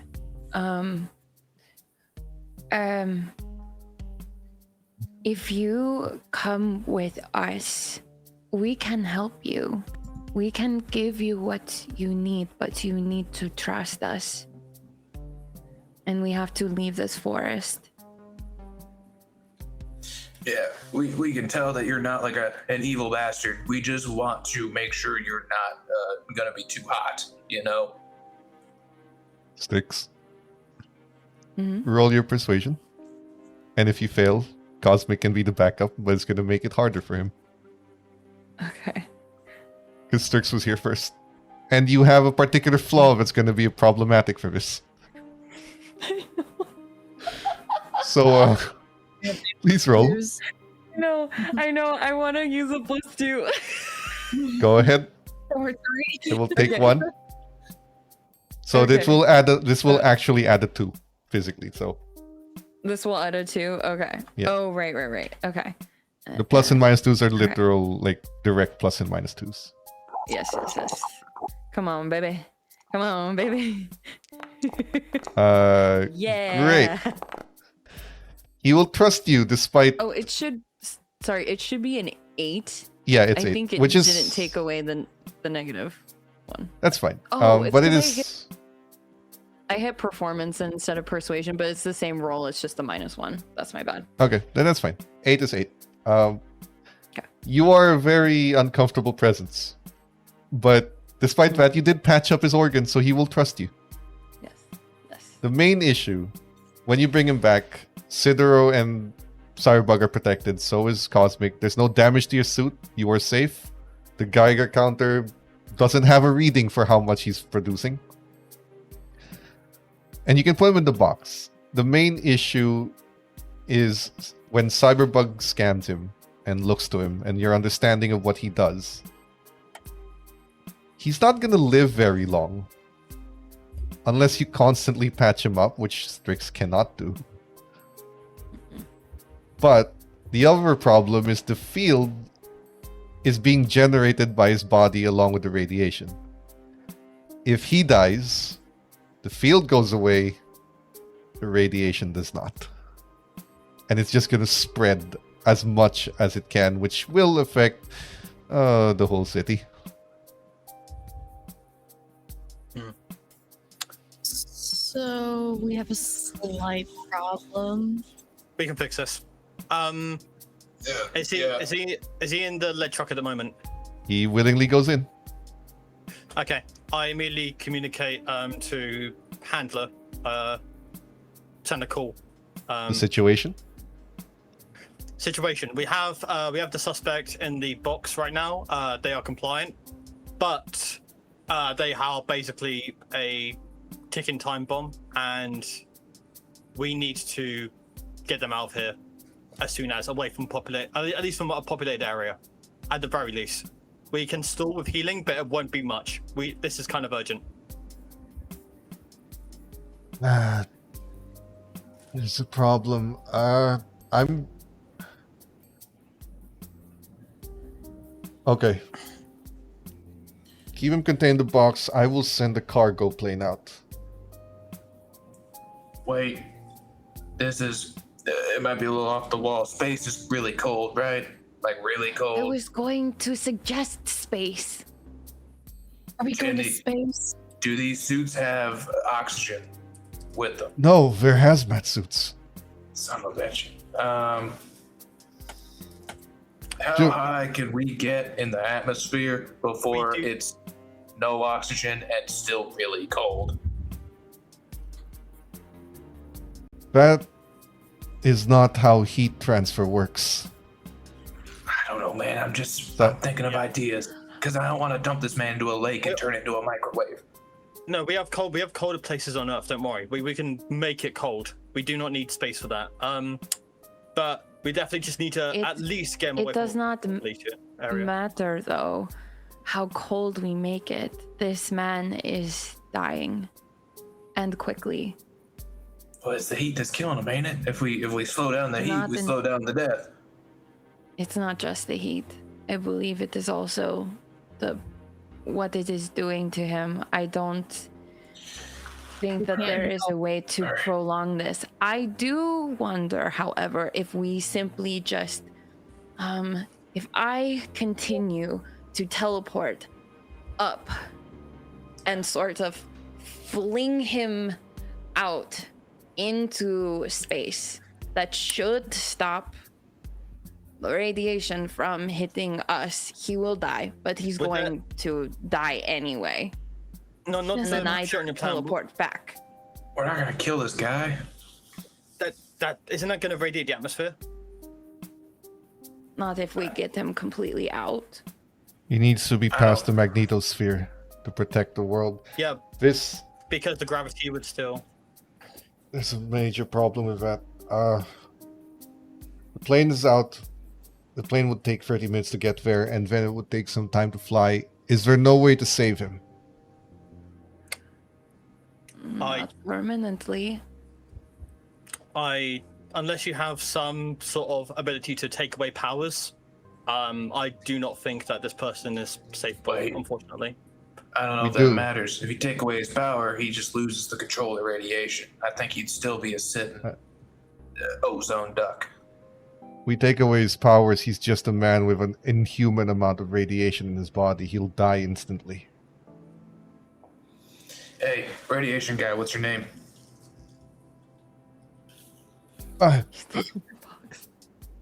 Peter. It's Peter. Peter, this is the first time you've ever done this? I just woke up and I needed it. I don't know why. God damn it. Okay. So you mean you never taken an ice bath or nothing like that? Okay, I see. At this point, is there not a single other hero that is fast and I don't know, cold or can heal or anything like that we can bring him to this guy to stall? There are healers that you can call upon if you need them.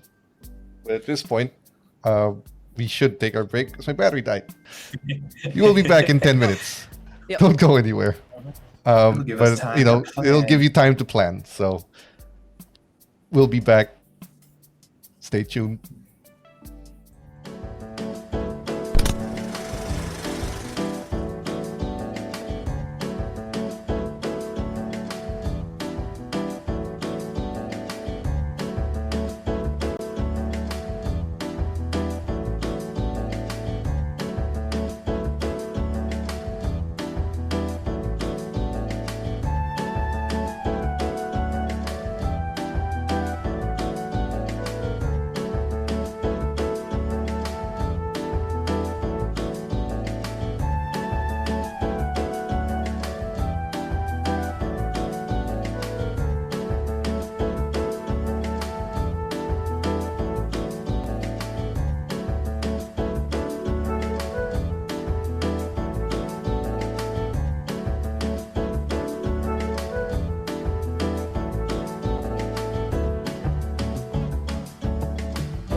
We're back, My more great country. where some of our heroes here are trying to make sure that Radiation Man doesn't die.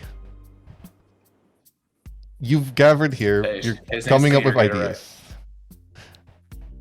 There are several heroes who are capable of healing, but they're gonna have to constantly do it, and it's not a permanent solution. But if that is what you'd like to request, until you come up with better ideas, the lighthouse will oblige. Or Strix can teleport about 1,000 miles. You could just bring him to the South Pole where no one lives and just, leave him there. If that's what you That's want true. to do. Nature, but the nature. That's the problem. Well, it's already a dead place. Like, if you put him to a particular area where there's no animals and just leave him there, the only thing he's irradiating is snow. Well, with teleportation, don't you have to have been like to the location before for it to be a surefire roll? Otherwise, Not with Traverse. You have to roll, but Traverse allows you to go anywhere within 1,000 miles. Oh. Yeah.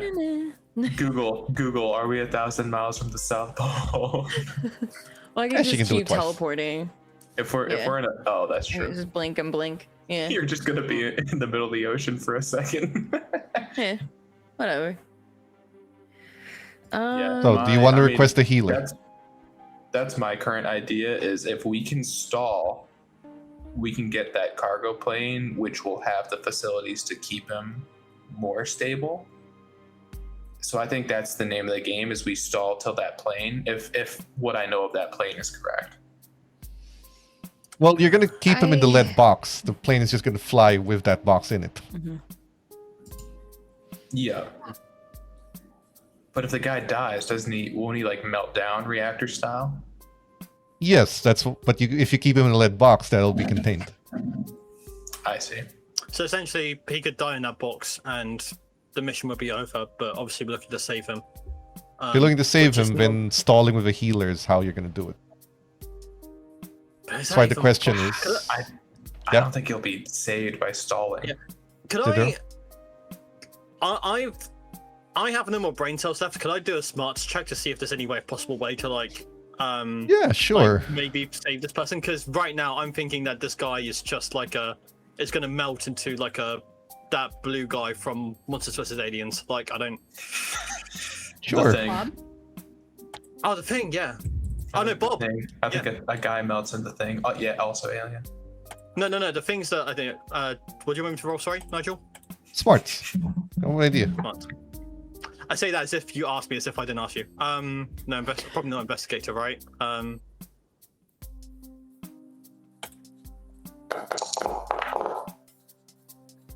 I'm gonna Benny that. Could I add a +2 to that? Yeah, you can. Sure. That'll make it a 5. Okay. Do I just press reroll with Benny, or No, you're fine. Like, if you're adding a +2 to it, then that's 5. So it will succeed. 4 is a success. Every 4 is a success. I'll Okay. use a +2 then. We have procedures for radiation decontamination. Not for the level he's at. In your mind, if you put him through that procedure for long enough, while constantly repairing his body, because the problem is that, according to what he said to Strix, he has to keep consuming the radiation to live, otherwise it hurts. That's why he's in pain. The heat and the radiation. So, if you start decontaminating him with it, it stands to reason he's going to start dying when you remove the radiation from him. So someone's going to have to keep healing him as he's being decontaminated. And because he has this weird regeneration thing with radiation, you should be able to heal him back to normal with constant decontamination and constant healing. It has to be both come hand in hand, and it has to be extremely constant. So it has to be for however long he needs to be decontaminated, which you imagine is in the order of about 48 hours of constant treatment. That's how much time the healer has to keep regenerating him and not miss a single time. Okay. And once he's fully decontaminated, you have to continue to heal him until Lighthouse can do its procedure to remove powers. That is okay. So my idea here, kind of semi above table. Get healers that are on shifts to heal him while the decontamination process is happening. It should be easy to have it in shifts, like maybe 4 to 5 healers with the suits as well. And depends on how much they're getting paid, how much Lighthouse cares. Also depends how much effort you want to put into saving him. But if we do that decontamination progress over 48 hours, and then it's mostly getting the radiation gone and then leaving it up to the Lighthouse to figure out the power stuff. But we need access to basically maybe 30 to 40 healers or 20. You have to rotate it 48 hours constant. That's what I'm thinking. And they make themselves susceptible to radiation poisoning because they have to be in the same room as him. Well, if they have the same suits as us, they should be fine. But if they are, it depends if we're able to give 20 hazmat suits, which should actually be. Wait, we're cooking. Wait. We have a slight problem with that plan, is we don't have that many people with the healing capabilities. That's what I was referring. Yeah. Okay. Is there any machine, any sort of apparatus to sustain healing for that amount of time? Not at the scale you're talking about. Unless Cyberpunk can come up with something in the next 12 hours. Wait. Hey, yes? Peter, when you get radiation, do you get hotter or do you get colder? When it's like, the moment that you took that radiation from that column, did you feel better? Yes, but it got hot. I need water. Okay, so you ate too much and now, okay, I get it. I didn't take enough. It hurts without it. It hurts when it's too hot. And you got a big 250-foot radius circle around you. If we made that circle smaller, if we condensed all the stuff you're missing, what do you think would happen? Would it make it better or worse for you? I don't know. Hey, His eyes start bleeding. Cyberbug, are you ready for probably one of the most stressful tests of your career? Nothing beats college. Let's hear it. Okay, if we have a maximum 12 hours, if healers and otherwise, if you're somehow able to come up with a machine or an apparatus or anything that could possibly heal this man for 48 hours and more, or no, just for 48 hours, then he's saved. But I think you're the only hope right now, really, for I'm this. the only hope. God, Obi-Wan Kenobi, you're the only hope. I can do this. That's Leia. I'm sorry, that. Anyway, Roll your science, Cyberpunk.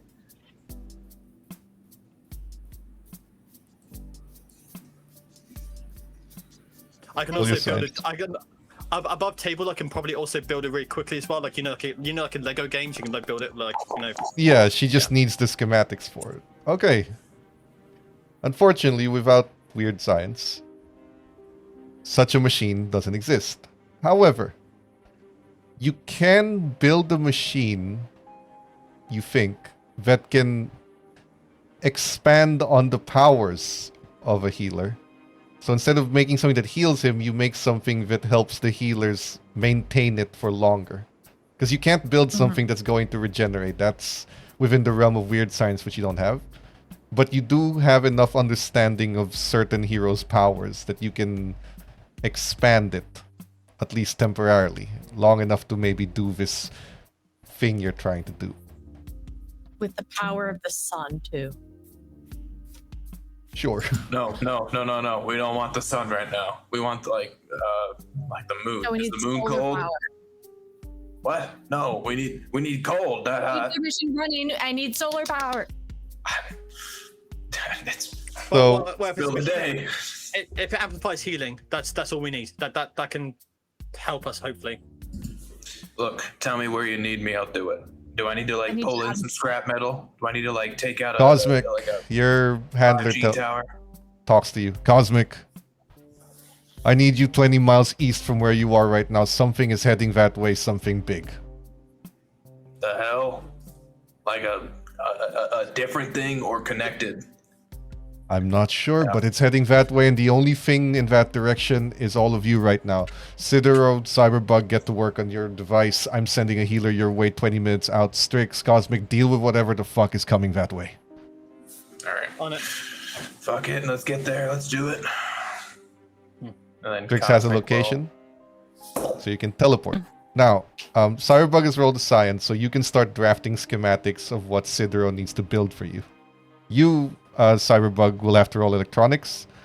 Meanwhile, I will need Sidero to roll research just to understand the schematics and get what you need at a rapid pace.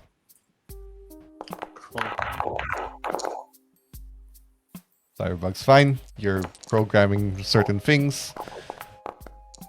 And Sidero runs faster than he has ever done before, in and out of the city, gathering materials and leaving money on the table just to make sure everyone's paid, without waiting for the counter.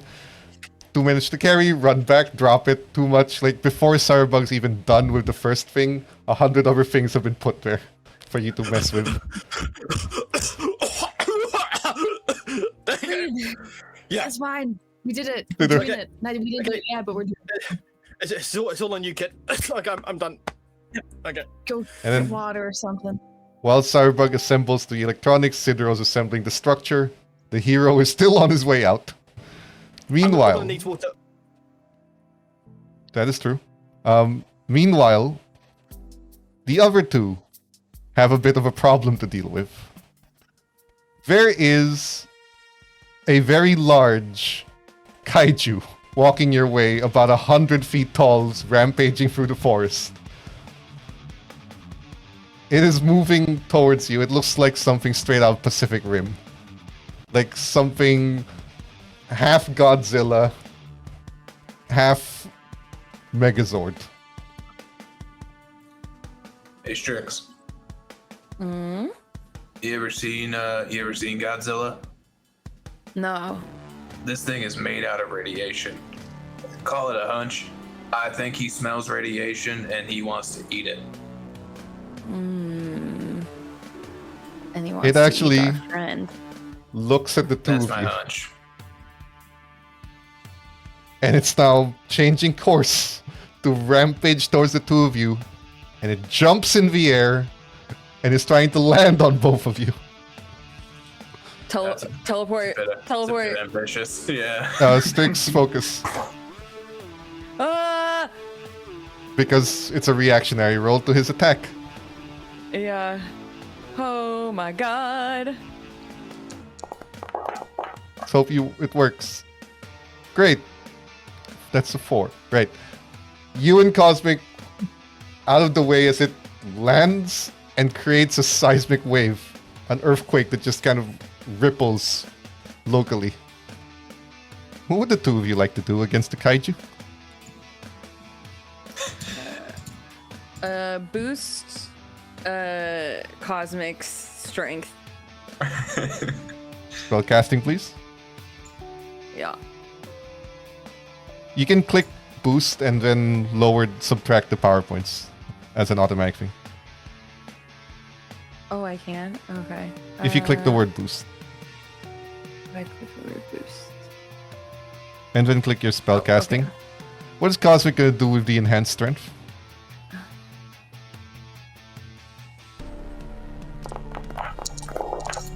With the enhanced strength, Let me apply it to you, but go ahead.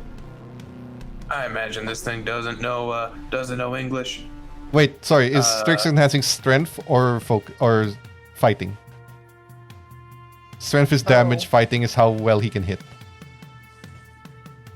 I think strength would work better. Strength. Okay. We'll Okay. do strength. That's good. Cosmic, what is your plan against the kaiju? So we're in like a forest, or is this like a clearing? You're in the forest that he's turned into a clearing. I see. his big butt stomp has made it a Oh, yeah. clearing. All right.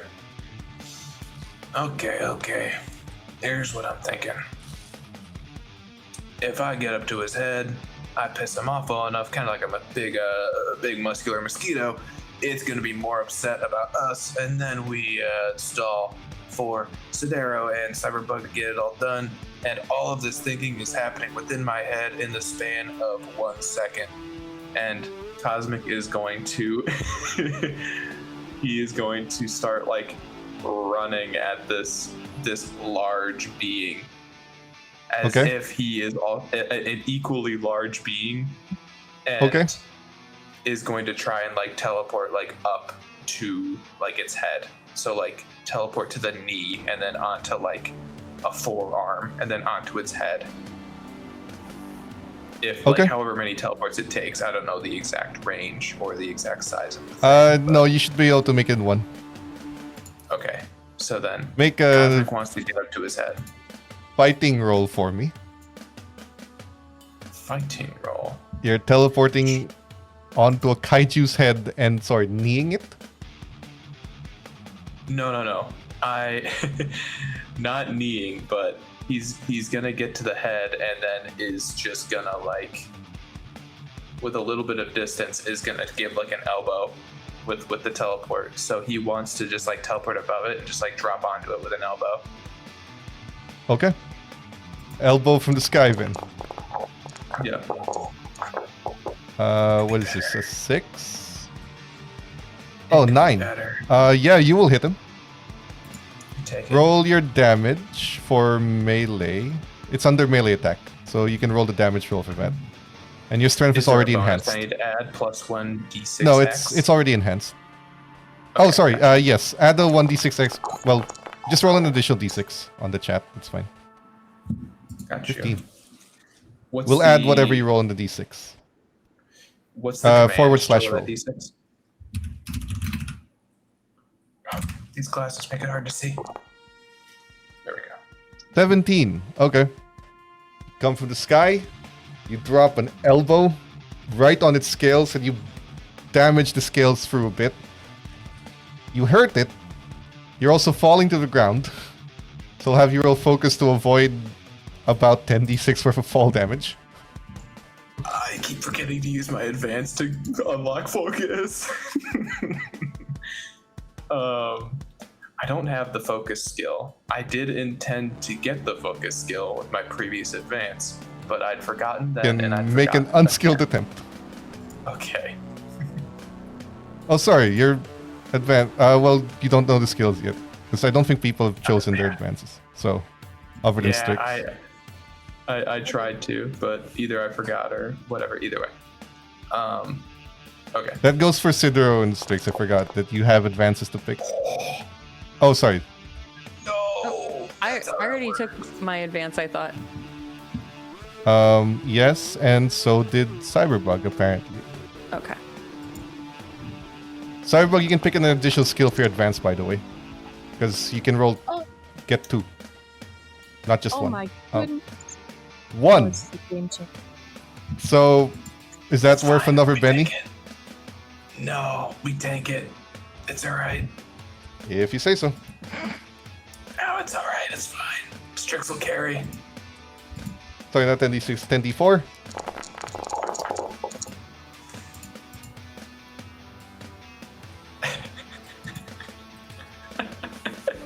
Would you like to spend the Benny to try and absorb some of that damage? Yeah. Yeah, I think so. Go ahead. Where do I spend that? Do I Spend just the click Benny. Yes, and then click and then roll Vigor. Okay.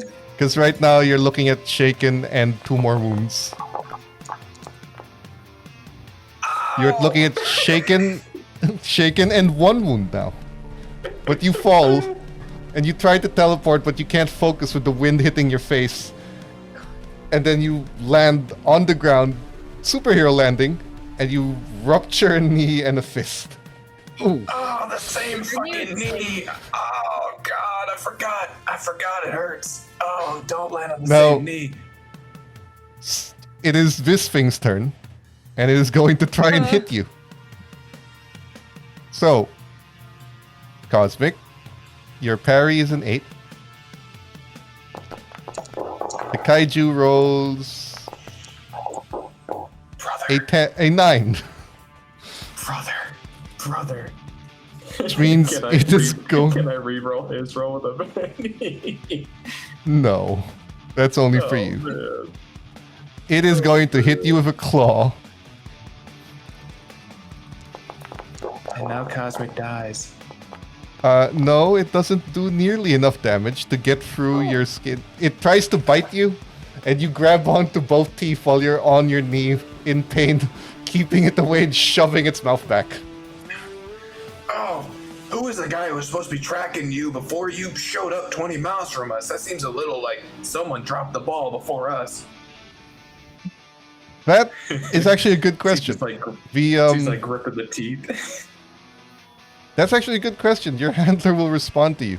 No one was tracking it. It showed literally out of nowhere. Appeared on the satellite just as I called you. Something is going on. Kid in a coma to fucking knock it off. He's been removed of all his powers. Ugh. Handle it and we'll talk about later. Meanwhile, the other two. I need Sidero now to start rolling just general athletics to see how fast you can actually build this thing. Just athletics, right? Yeah, just athletics. Cool. Perfect. As Cyberbug gives instruction, you start assembling. The hero arrives, looks at all of you. Oh, I have to get into that thing? Yeah. I would say it looks more spacious than it looks, but I'm biased. I'm not inside of it. Fine. Okay. If it means saving the good, sure. The guy's close to death. She steps in, she applies her healing power, and this thing works like a magnifying glass to the powers. And it starts cooling him down and repairing his organs, and he actually takes a side breath like, oh, that feels amazing. Thank you. Thank you so much. It doesn't hurt as much. Oh wow, that actually feels great. Hey, how long do I have to do this? Do we have any other healers on shift? Not anyone that can spare time. We are sending the decontamination team right there. Think you can last 48 hours? Got any cocaine? No. You get some. Could you get me some? I don't know. I'm gonna quickly pull my hand and ask one of the least thought of questions I think I'd ever ask as a character. Which is? Hey,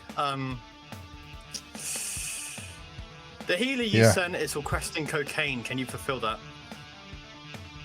Well, fine. We'll send some in a couple of hours. This doesn't leave this entire conversation. Oh, dude, If you see any media, take their cameras away. Oh, I can just shut them off. You can also just say that there's still potential radiation within 250 feet. That will keep them away. But Good call. He's okay. Thank you. gonna fulfill that request as the hero just sort of grabs and +2. Now, while you guys are there watching, since the machine is built and Cyberbug only needs to keep it running, since again this was cobbled together, so Cyberbug has to attentively keep this, Sidero can join the fight. But I do need Cyberbug to roll science to make sure this thing holds up Can I and continue help to make at all? repairs. Like, can I do any help action? You can help. Indie brain power. You can help, or you can help in the fight. That's a choice you can make. If you help, then Cyberbug gets a +1 and that succeeds. Otherwise, Cyberbug can use a +2 or reroll. Depends what you want to do.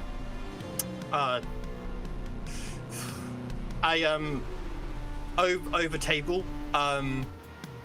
How are you two? Do you two need backup? Because I can help. I mean, I have a little bit of a plan, and I imagine Strix can at least alleviate some things. So it's not. Yet I am 2 of 3 wounds, and so it's not like super ideal. I think you should help them. You're not selling Yeah, this. we to need me, help. But Yes. Okay. Okay. Probably worth taking a +2, and I can help. Yeah, Cyberbug can take a +2, make that a 5. Okay. Cool. So Cyberbug is actively fixing this machine while the healing is happening. Eventually you're gonna get to a point where it'll run itself. But because you had to cobble together so quickly, you have to make sure everything's fine tweaked and not fall apart in the middle of this. Meanwhile, Sidero will arrive at the end of the round, but what would Strix and Cosmic Drive like to do? Okay. Strix is going to try and like fatigue this guy, so she's going to do her infection superpower on Wonderful. Infection requires a focus, is it? Let's see. Yes, focus. I believe it is a focus roll. Yes. And you don't have to be anywhere near him. Good for you. Yes, I do not. This is not required. Come on, baby. That's a raise, I think.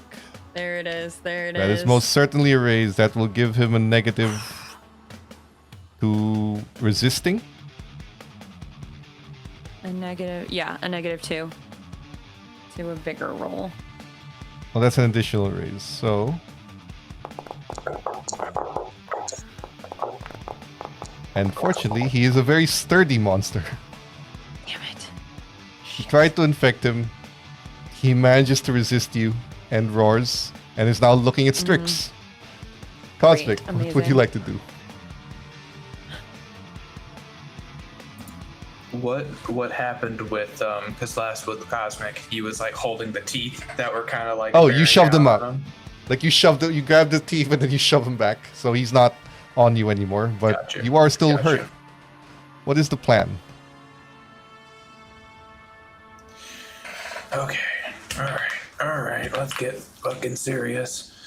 We got a critical injury, by the way. Oh, player delivers critical injury, and it's my turn. Great, I will take that. What kind of critical injury would you like to deliver? Come on. Cosmic is going to see the kaiju like look away, and just kind of like bellow back at you, be like, "I am your opponent down here. You gotta look at me," and then is going to run to wherever its leg is and do a double like drop kick into its like ankle. The equivalent of an ankle, or like just like a heel bone, whatever Cosmic can access without like needing to expand any like teleport or height or whatever, because he doesn't want to do a hero landing again. Fair enough. Roll your fighting. You need to succeed to deliver the critical injury. Otherwise, this will go to whoever can succeed in hitting it. Gotcha. Oops. Come on. Well, at least the Nice, chat's bless saving your you. ass. You don't have to. That will hit it. Boom. And it's That's a raise, one though. above its parry. No, because it's opposed. Oh, yeah. There's no raise, you're but right. we will treat it like a raise, since you are going to deal 2 wounds to it as a critical injury. As you jump and kick its ankle on the side, and you hear a very sickening snap of a bone, which echoes through the forest given how large this thing is. And it yells out in pain. Sidero. It has an injured leg, it'll go after you. Okay.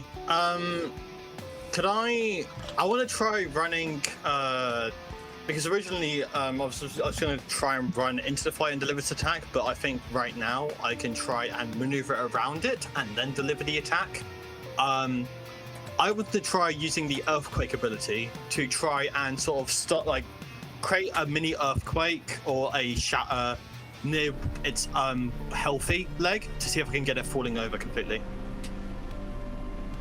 Okay. Let's check your earthquake here real quick. This is a... Oh, there's not a roll for it. Okay. Roll your athletics. Just to make the blast. 5. Great. You run, you look, you run around in circles, you stop, you stomp on the ground, it creates a seismic wave near its good leg after his bad leg got shattered, and the creature is now prone. And lands on a bunch of trees. Yeah. I put on the comms and I go to Cosmic, and Cedero is expecting to, with the way the fight was going, expecting to see Cosmic in kind of like a Yamcha pose, like almost dead. But he's just gonna go, Cosmic, you good there? I'm not gonna scream because it's gonna completely obliterate the audio. But Cosmic is just like you, without the earpiece in, you can hear him from however big this monster is from the whole other side. And he's just giving this like raucous yell from the other side. And he's just like, I'm good, I'm fine, I'll do it, I'll end it all. And then he's just... Hold on, the creature still gets a turn. Completing that double drop. It's gonna breathe fire on Cosmic. Actually, yeah, it's gonna breathe fire on you. I will need... I'm at your feet, are you kicking? Well, you have to avoid him. When you kick him down and he falls, you're gonna have to avoid him. So he's looking down and he's about to breathe fire on you. I need you to roll your athletics to try and avoid the flames, with all the wound penalties that come with it.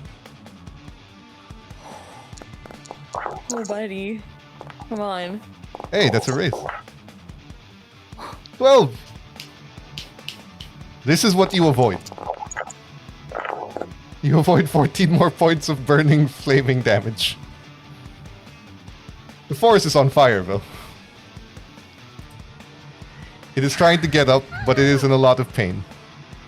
What would you guys like to do now? Oh god. Oh wait. Does it have a do tail? I want to do that? Yeah, it does. How big and hefty is the tail? About the size of a tree trunk. Hypothetically, could Cosmic grab the base of the tail and, in an act of an insane suplex, tear the tail from its base and just like rip it and or break it? Because he just wants to cause this thing enough pain to where it is no longer moving anymore. That's fine, but Strix is up first.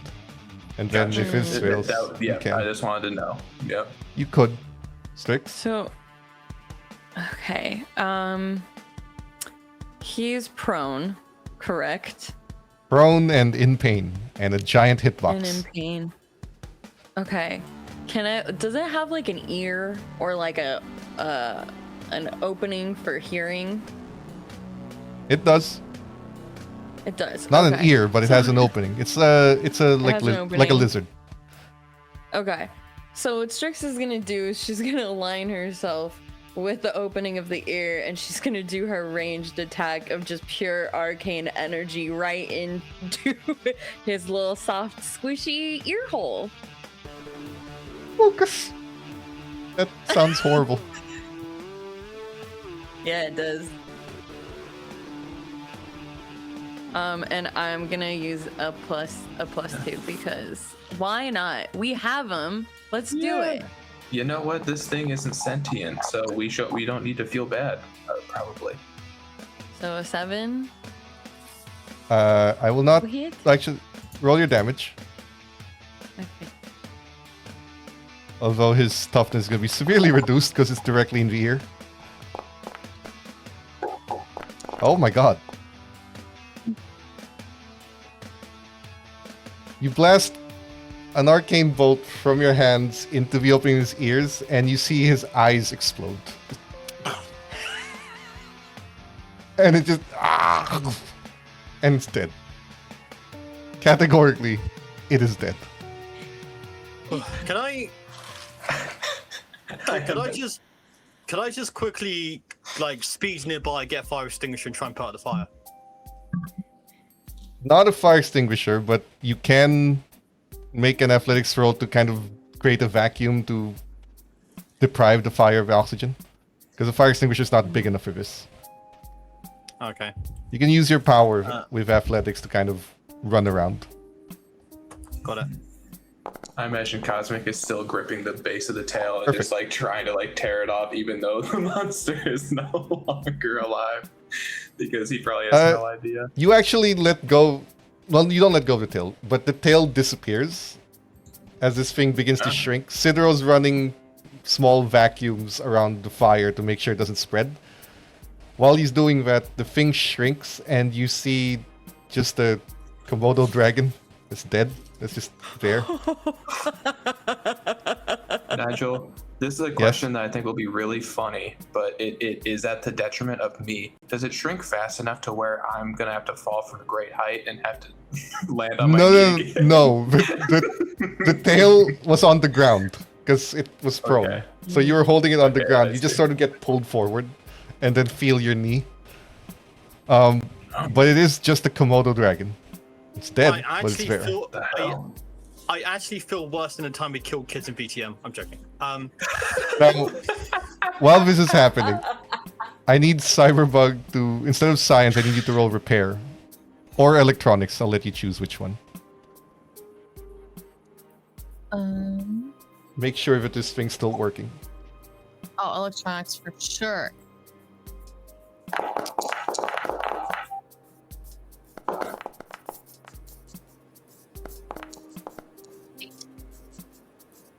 Eight. Okay.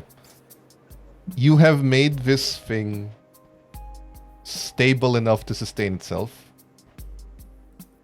Some of the mechanists in the lighthouse tech department can come here to monitor the rest. You give them the schematics, I assume. Like, this thing wasn't meant to last. It's meant to survive long enough for this to happen.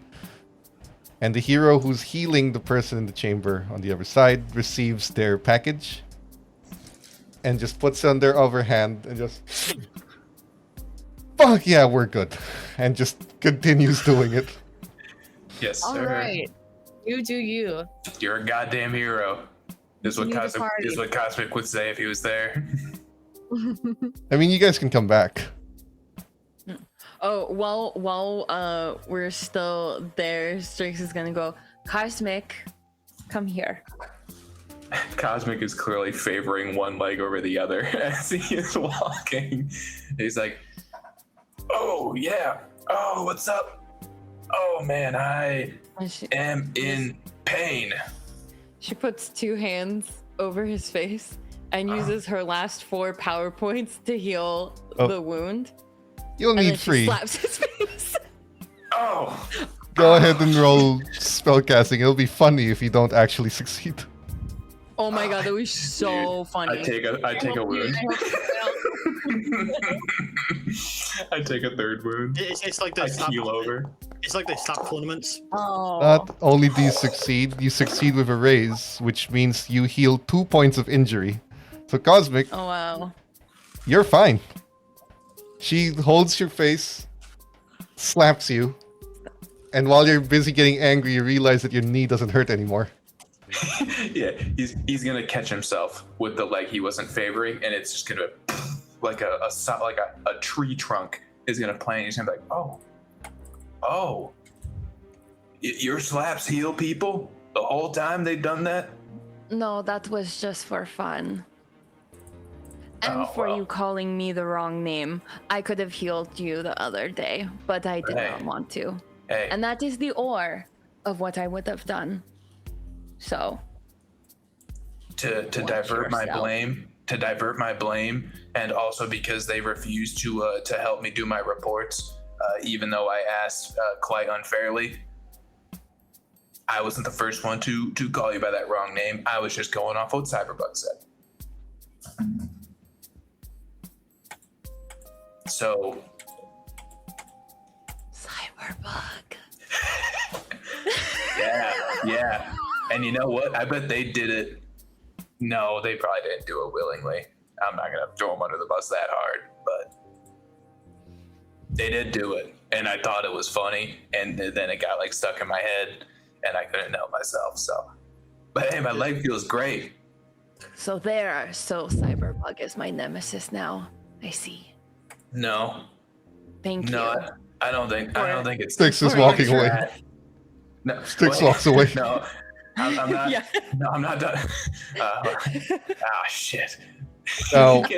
Can Cosmic personally come to Cyberpunk and be like, hey, Strix is mad at you. I don't know why, but you might want to keep that in the back of your head. What?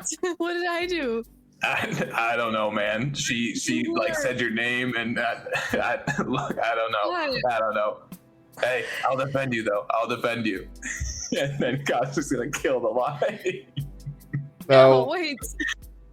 at this point, with the healer in tow and the radiation team, decontamination team arrives with their... It's sort of like a giant medical truck that has the portable equipment for decontamination and some very, very large solar batteries just to make sure it lasts for 48 hours. Your handler informs all of you through comms as you're making... you're here, you're fixing the report, you're making sure everything's in order. Your handler informs you in the comms of something seriously wrong is happening right now. About 4 other heroes have come across 4 other sudden supers that have been...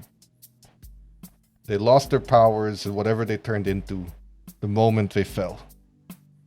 We're dealing with a bunch of dead bodies and no one knows where they got their powers from. I'm going to assume our radiation man is the same, along with whatever the hell you just fought. Someone's making people have powers. Or mutating them, or doing something to them. That's the next case. Finish up there. Let the team handle what they have to do. Head back to the lighthouse for debrief. We need to figure this out before it gets out of hand. Got it. Cosmic is gonna give a little side eye to Strix because he's gonna remember the meeting with Lucian and how Lucian gave powers to the guy who tried to kill Dolores Michaels, and he's not gonna say anything, but he's gonna give a knowing look to Strix, and then it's just gonna pull the classic Cosmic. He's just gonna scratch his face and he's like, all right. Strix, could you roll your occult for me? I would love to roll a cult. I would love to sneeze dice. Great. It explodes. It explodes again. That's 14. Yeah, baby! First thing. Komodo Dragon, this was for earlier. Absolutely was infused with magic. But you only sensed it when the magic finally dissipated. Mm-hmm. Which means that it was embedded into the creature. The magical energy dissipated when the creature died. Because it had nothing to latch onto anymore. The main thing with the look that Cosmic gave you is that is not... he is powerful, so he could conceivably do it. But based on how he gave power to the first person, it's not the same method. This magic doesn't seem natural. This magic seems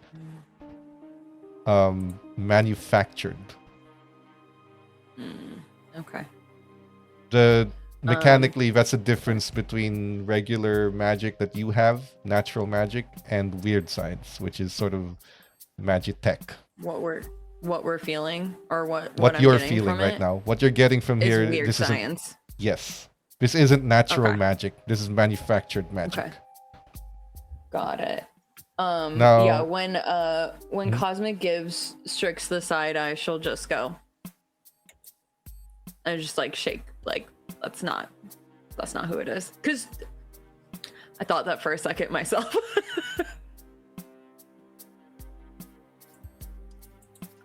Different kind of magic. Mm-hmm. So, when this is all cleared out, you head back to Lighthouse.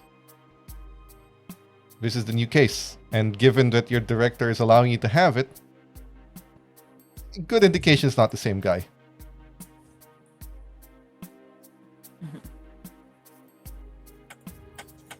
With your current case at least completed, you've somewhat saved Peter. At least the next 40 hours will tell. You are dismissed for the day at least. Tomorrow you start over, you start collecting, but again, even heroes have a clock out time. If something happens along the way, sure, react to it. But otherwise, putting you in overtime with leads lacking isn't going to help anyone. You are released. If anyone wants to, you can have a monitor to see the radiation levels that are in the containment unit that Cyberpunk created. So you can monitor if Peter's alive or not. But for now, you're told to go home. Tomorrow you start over. Strix, you have a job to do. Yep. What would you like to Yes. do to the man? Well, first, maybe because I need. No, I'm gonna confront Cyberbug now. Okay. You, I Cosmic told me that you are the first one to call me Styx, which is not my name, and you know this from the dossier. You disrespected me. Oh, no, I misspoke. Okay, I didn't mean to say Sticks, and he must have gotten that confused. I meant to say strict. That's right. Correct, right? Yes. Like, do we have insight? Do I believe? Notice is insight. And if okay. Dude, Cyberbug If is a fucking. Cyberbug open is book. lying, You roll insight, and persuasion. It's just right everywhere on his face. I was like, don't I know. don't have notice, but I do. do you like to spend is it worth a +2 to you? No, it's not worth the No, plus two. Can I lend you a Benny? Right, when I said strict Nah. with a Would you like to CT, use- not a- Would you like to use a Benny? You have a lot. They refresh. No, I need to save those for my job later. I Okay. gotta save them. Gotta Your save them job. up. Isn't it 7 Then- minutes till the end of session? Yeah, that's enough to do it. But you buy Cyberbug Story. All right. You are fine for now, but I am watching you always. Okay, Santa. Just like, who is this Santa that everyone keeps talking about? Dude, you're gonna love him. He like watches everyone when they're sleeping. He has a list of everyone. He checks it twice. And then once a year he sneaks into people's homes and leaves them gifts. Would you like to cast Fear? Santa, Santa really is kind of like similar to what Strix is. I don't think I Or have not enough. Oh, we no, do- 'cause I refresh did get every more hour. Power points. Every hour. That's right. So okay. I Yeah, refreshed I'll it. cast fear. I'll cast fear. Spellcasting. Spellcasting. Yeah. Yeah. There's a -2 on it, but I don't think it's gonna matter.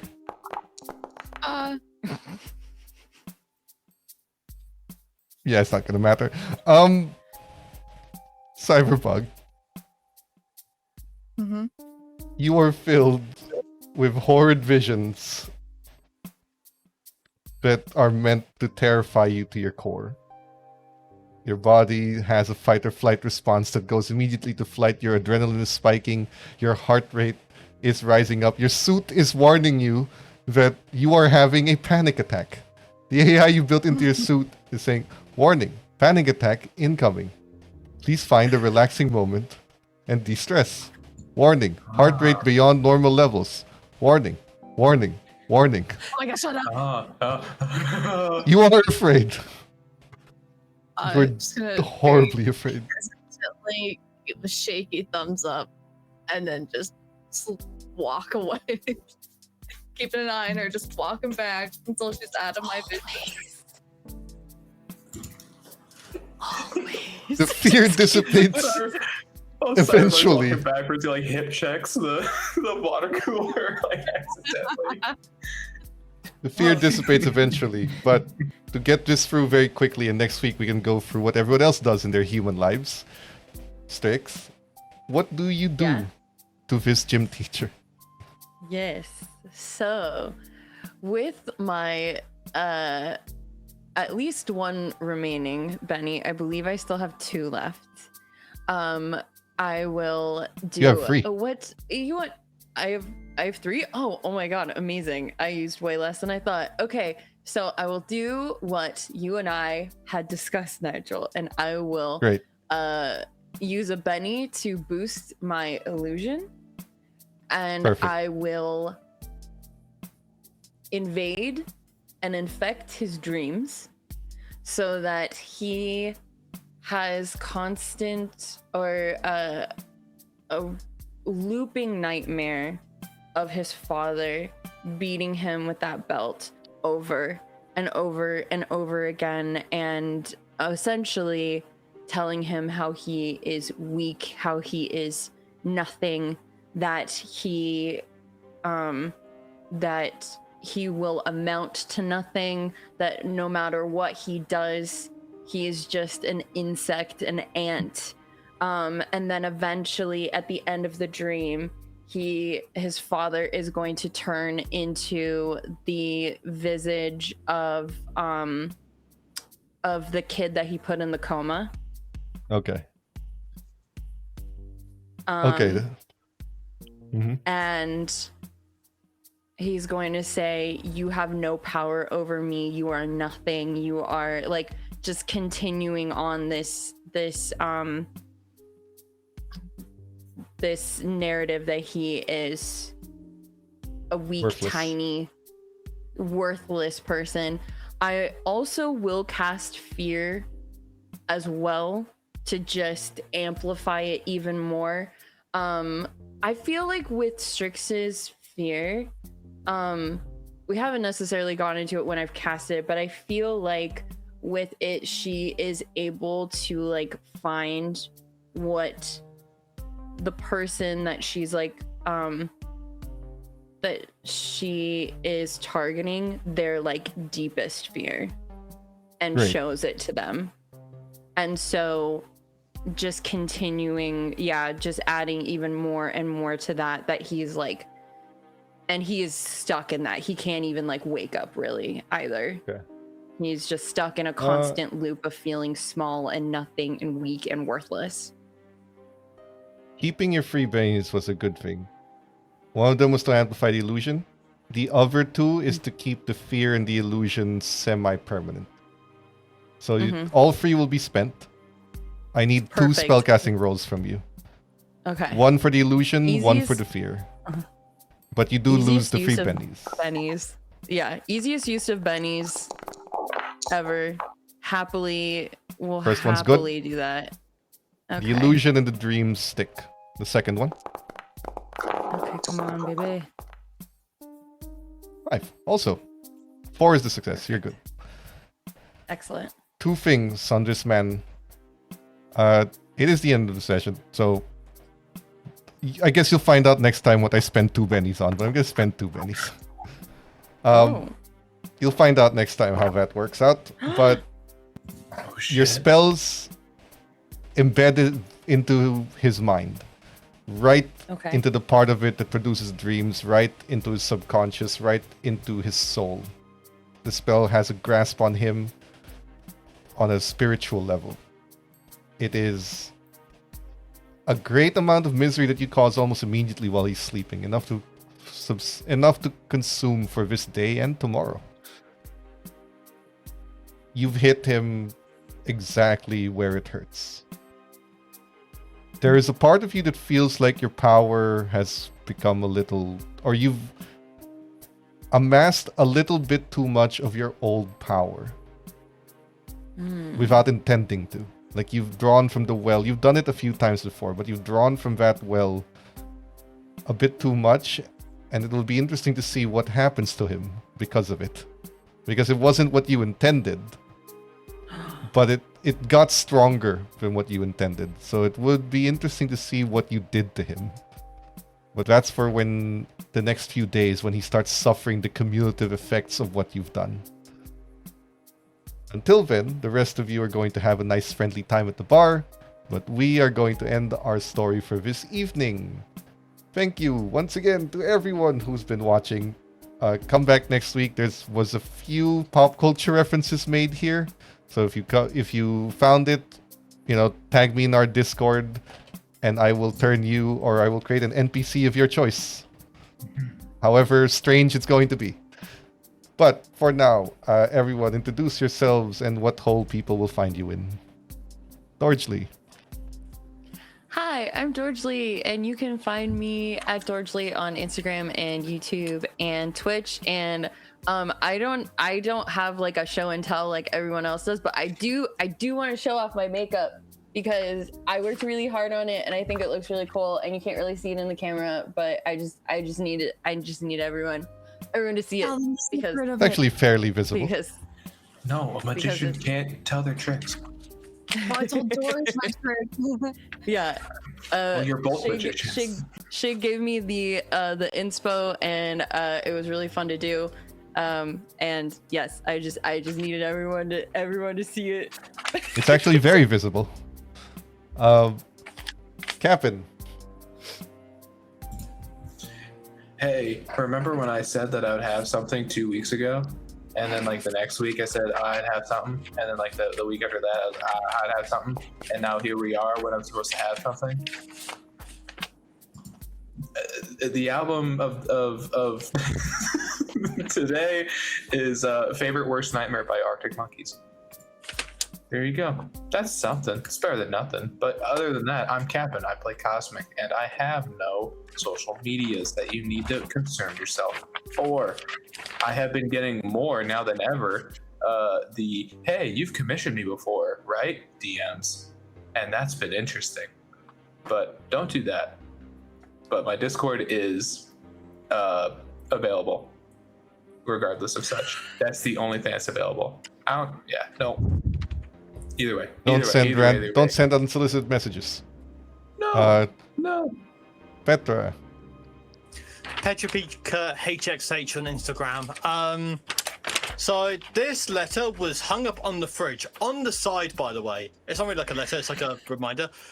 My grandma wrote this, by the way. Look at this shit. Is this not like the most intimidating? It looks like it's written in blood. I know. Why is it red? Why is it red? And like she wrote it with like her hand, like. I don't know. I woke up, I went downstairs, and it's like the Baker's family here. I don't know. That's like. That's Strix if she was ever someone's roommate and needed them to do their chores. That's true. That is a Strix note. It's in red. Mm-hmm. the red is what's killing. The red and like the smearing that the cap didn't or the tip didn't fully press. Your grandma might need need some meds. If you water the garden. Oscar, did Water the garden. Did you water the garden? Jig. Patrick, did you water the garden? Oscar's asking. We need to know. I did water. I did water. Okay. Quick, like 10 seconds. Dude, 10 seconds. There's a heat wave in the UK, so it's really, really bad. That's probably why it's written in red. But yes, I did water the plant. She's bleeding. It's so hot out. She's bleeding. I'm Shig. You can find me on Instagram at Manascona and on a mystery YouTube that no one has found yet. And I'm really disappointed in all of you. Word of the week is Dyrig, and it means red. What was supposed to find you if you don't say it. Sorry, I was hearing something really to. smart said by Nigel. What was the word of the day? Dyrig means red. Dyrig. Oh yeah, Okay. Is that like Gaelic or like Irish type beat? Captain, you gotta be kidding me. You just spoiled it. Get me out of here. Huh? We are we're good for the day. I've been the game master for this game. We will see you guys next week. Thank you for watching. And again, if you come back, spend your points, give them +2s, give them a plot twist, do whatever, everything on the list that you can buy with those points is fair game as far as I'm concerned. So do whatever the hell you want to these people. Thank you for watching. We'll see you again next week. Bye. Bye.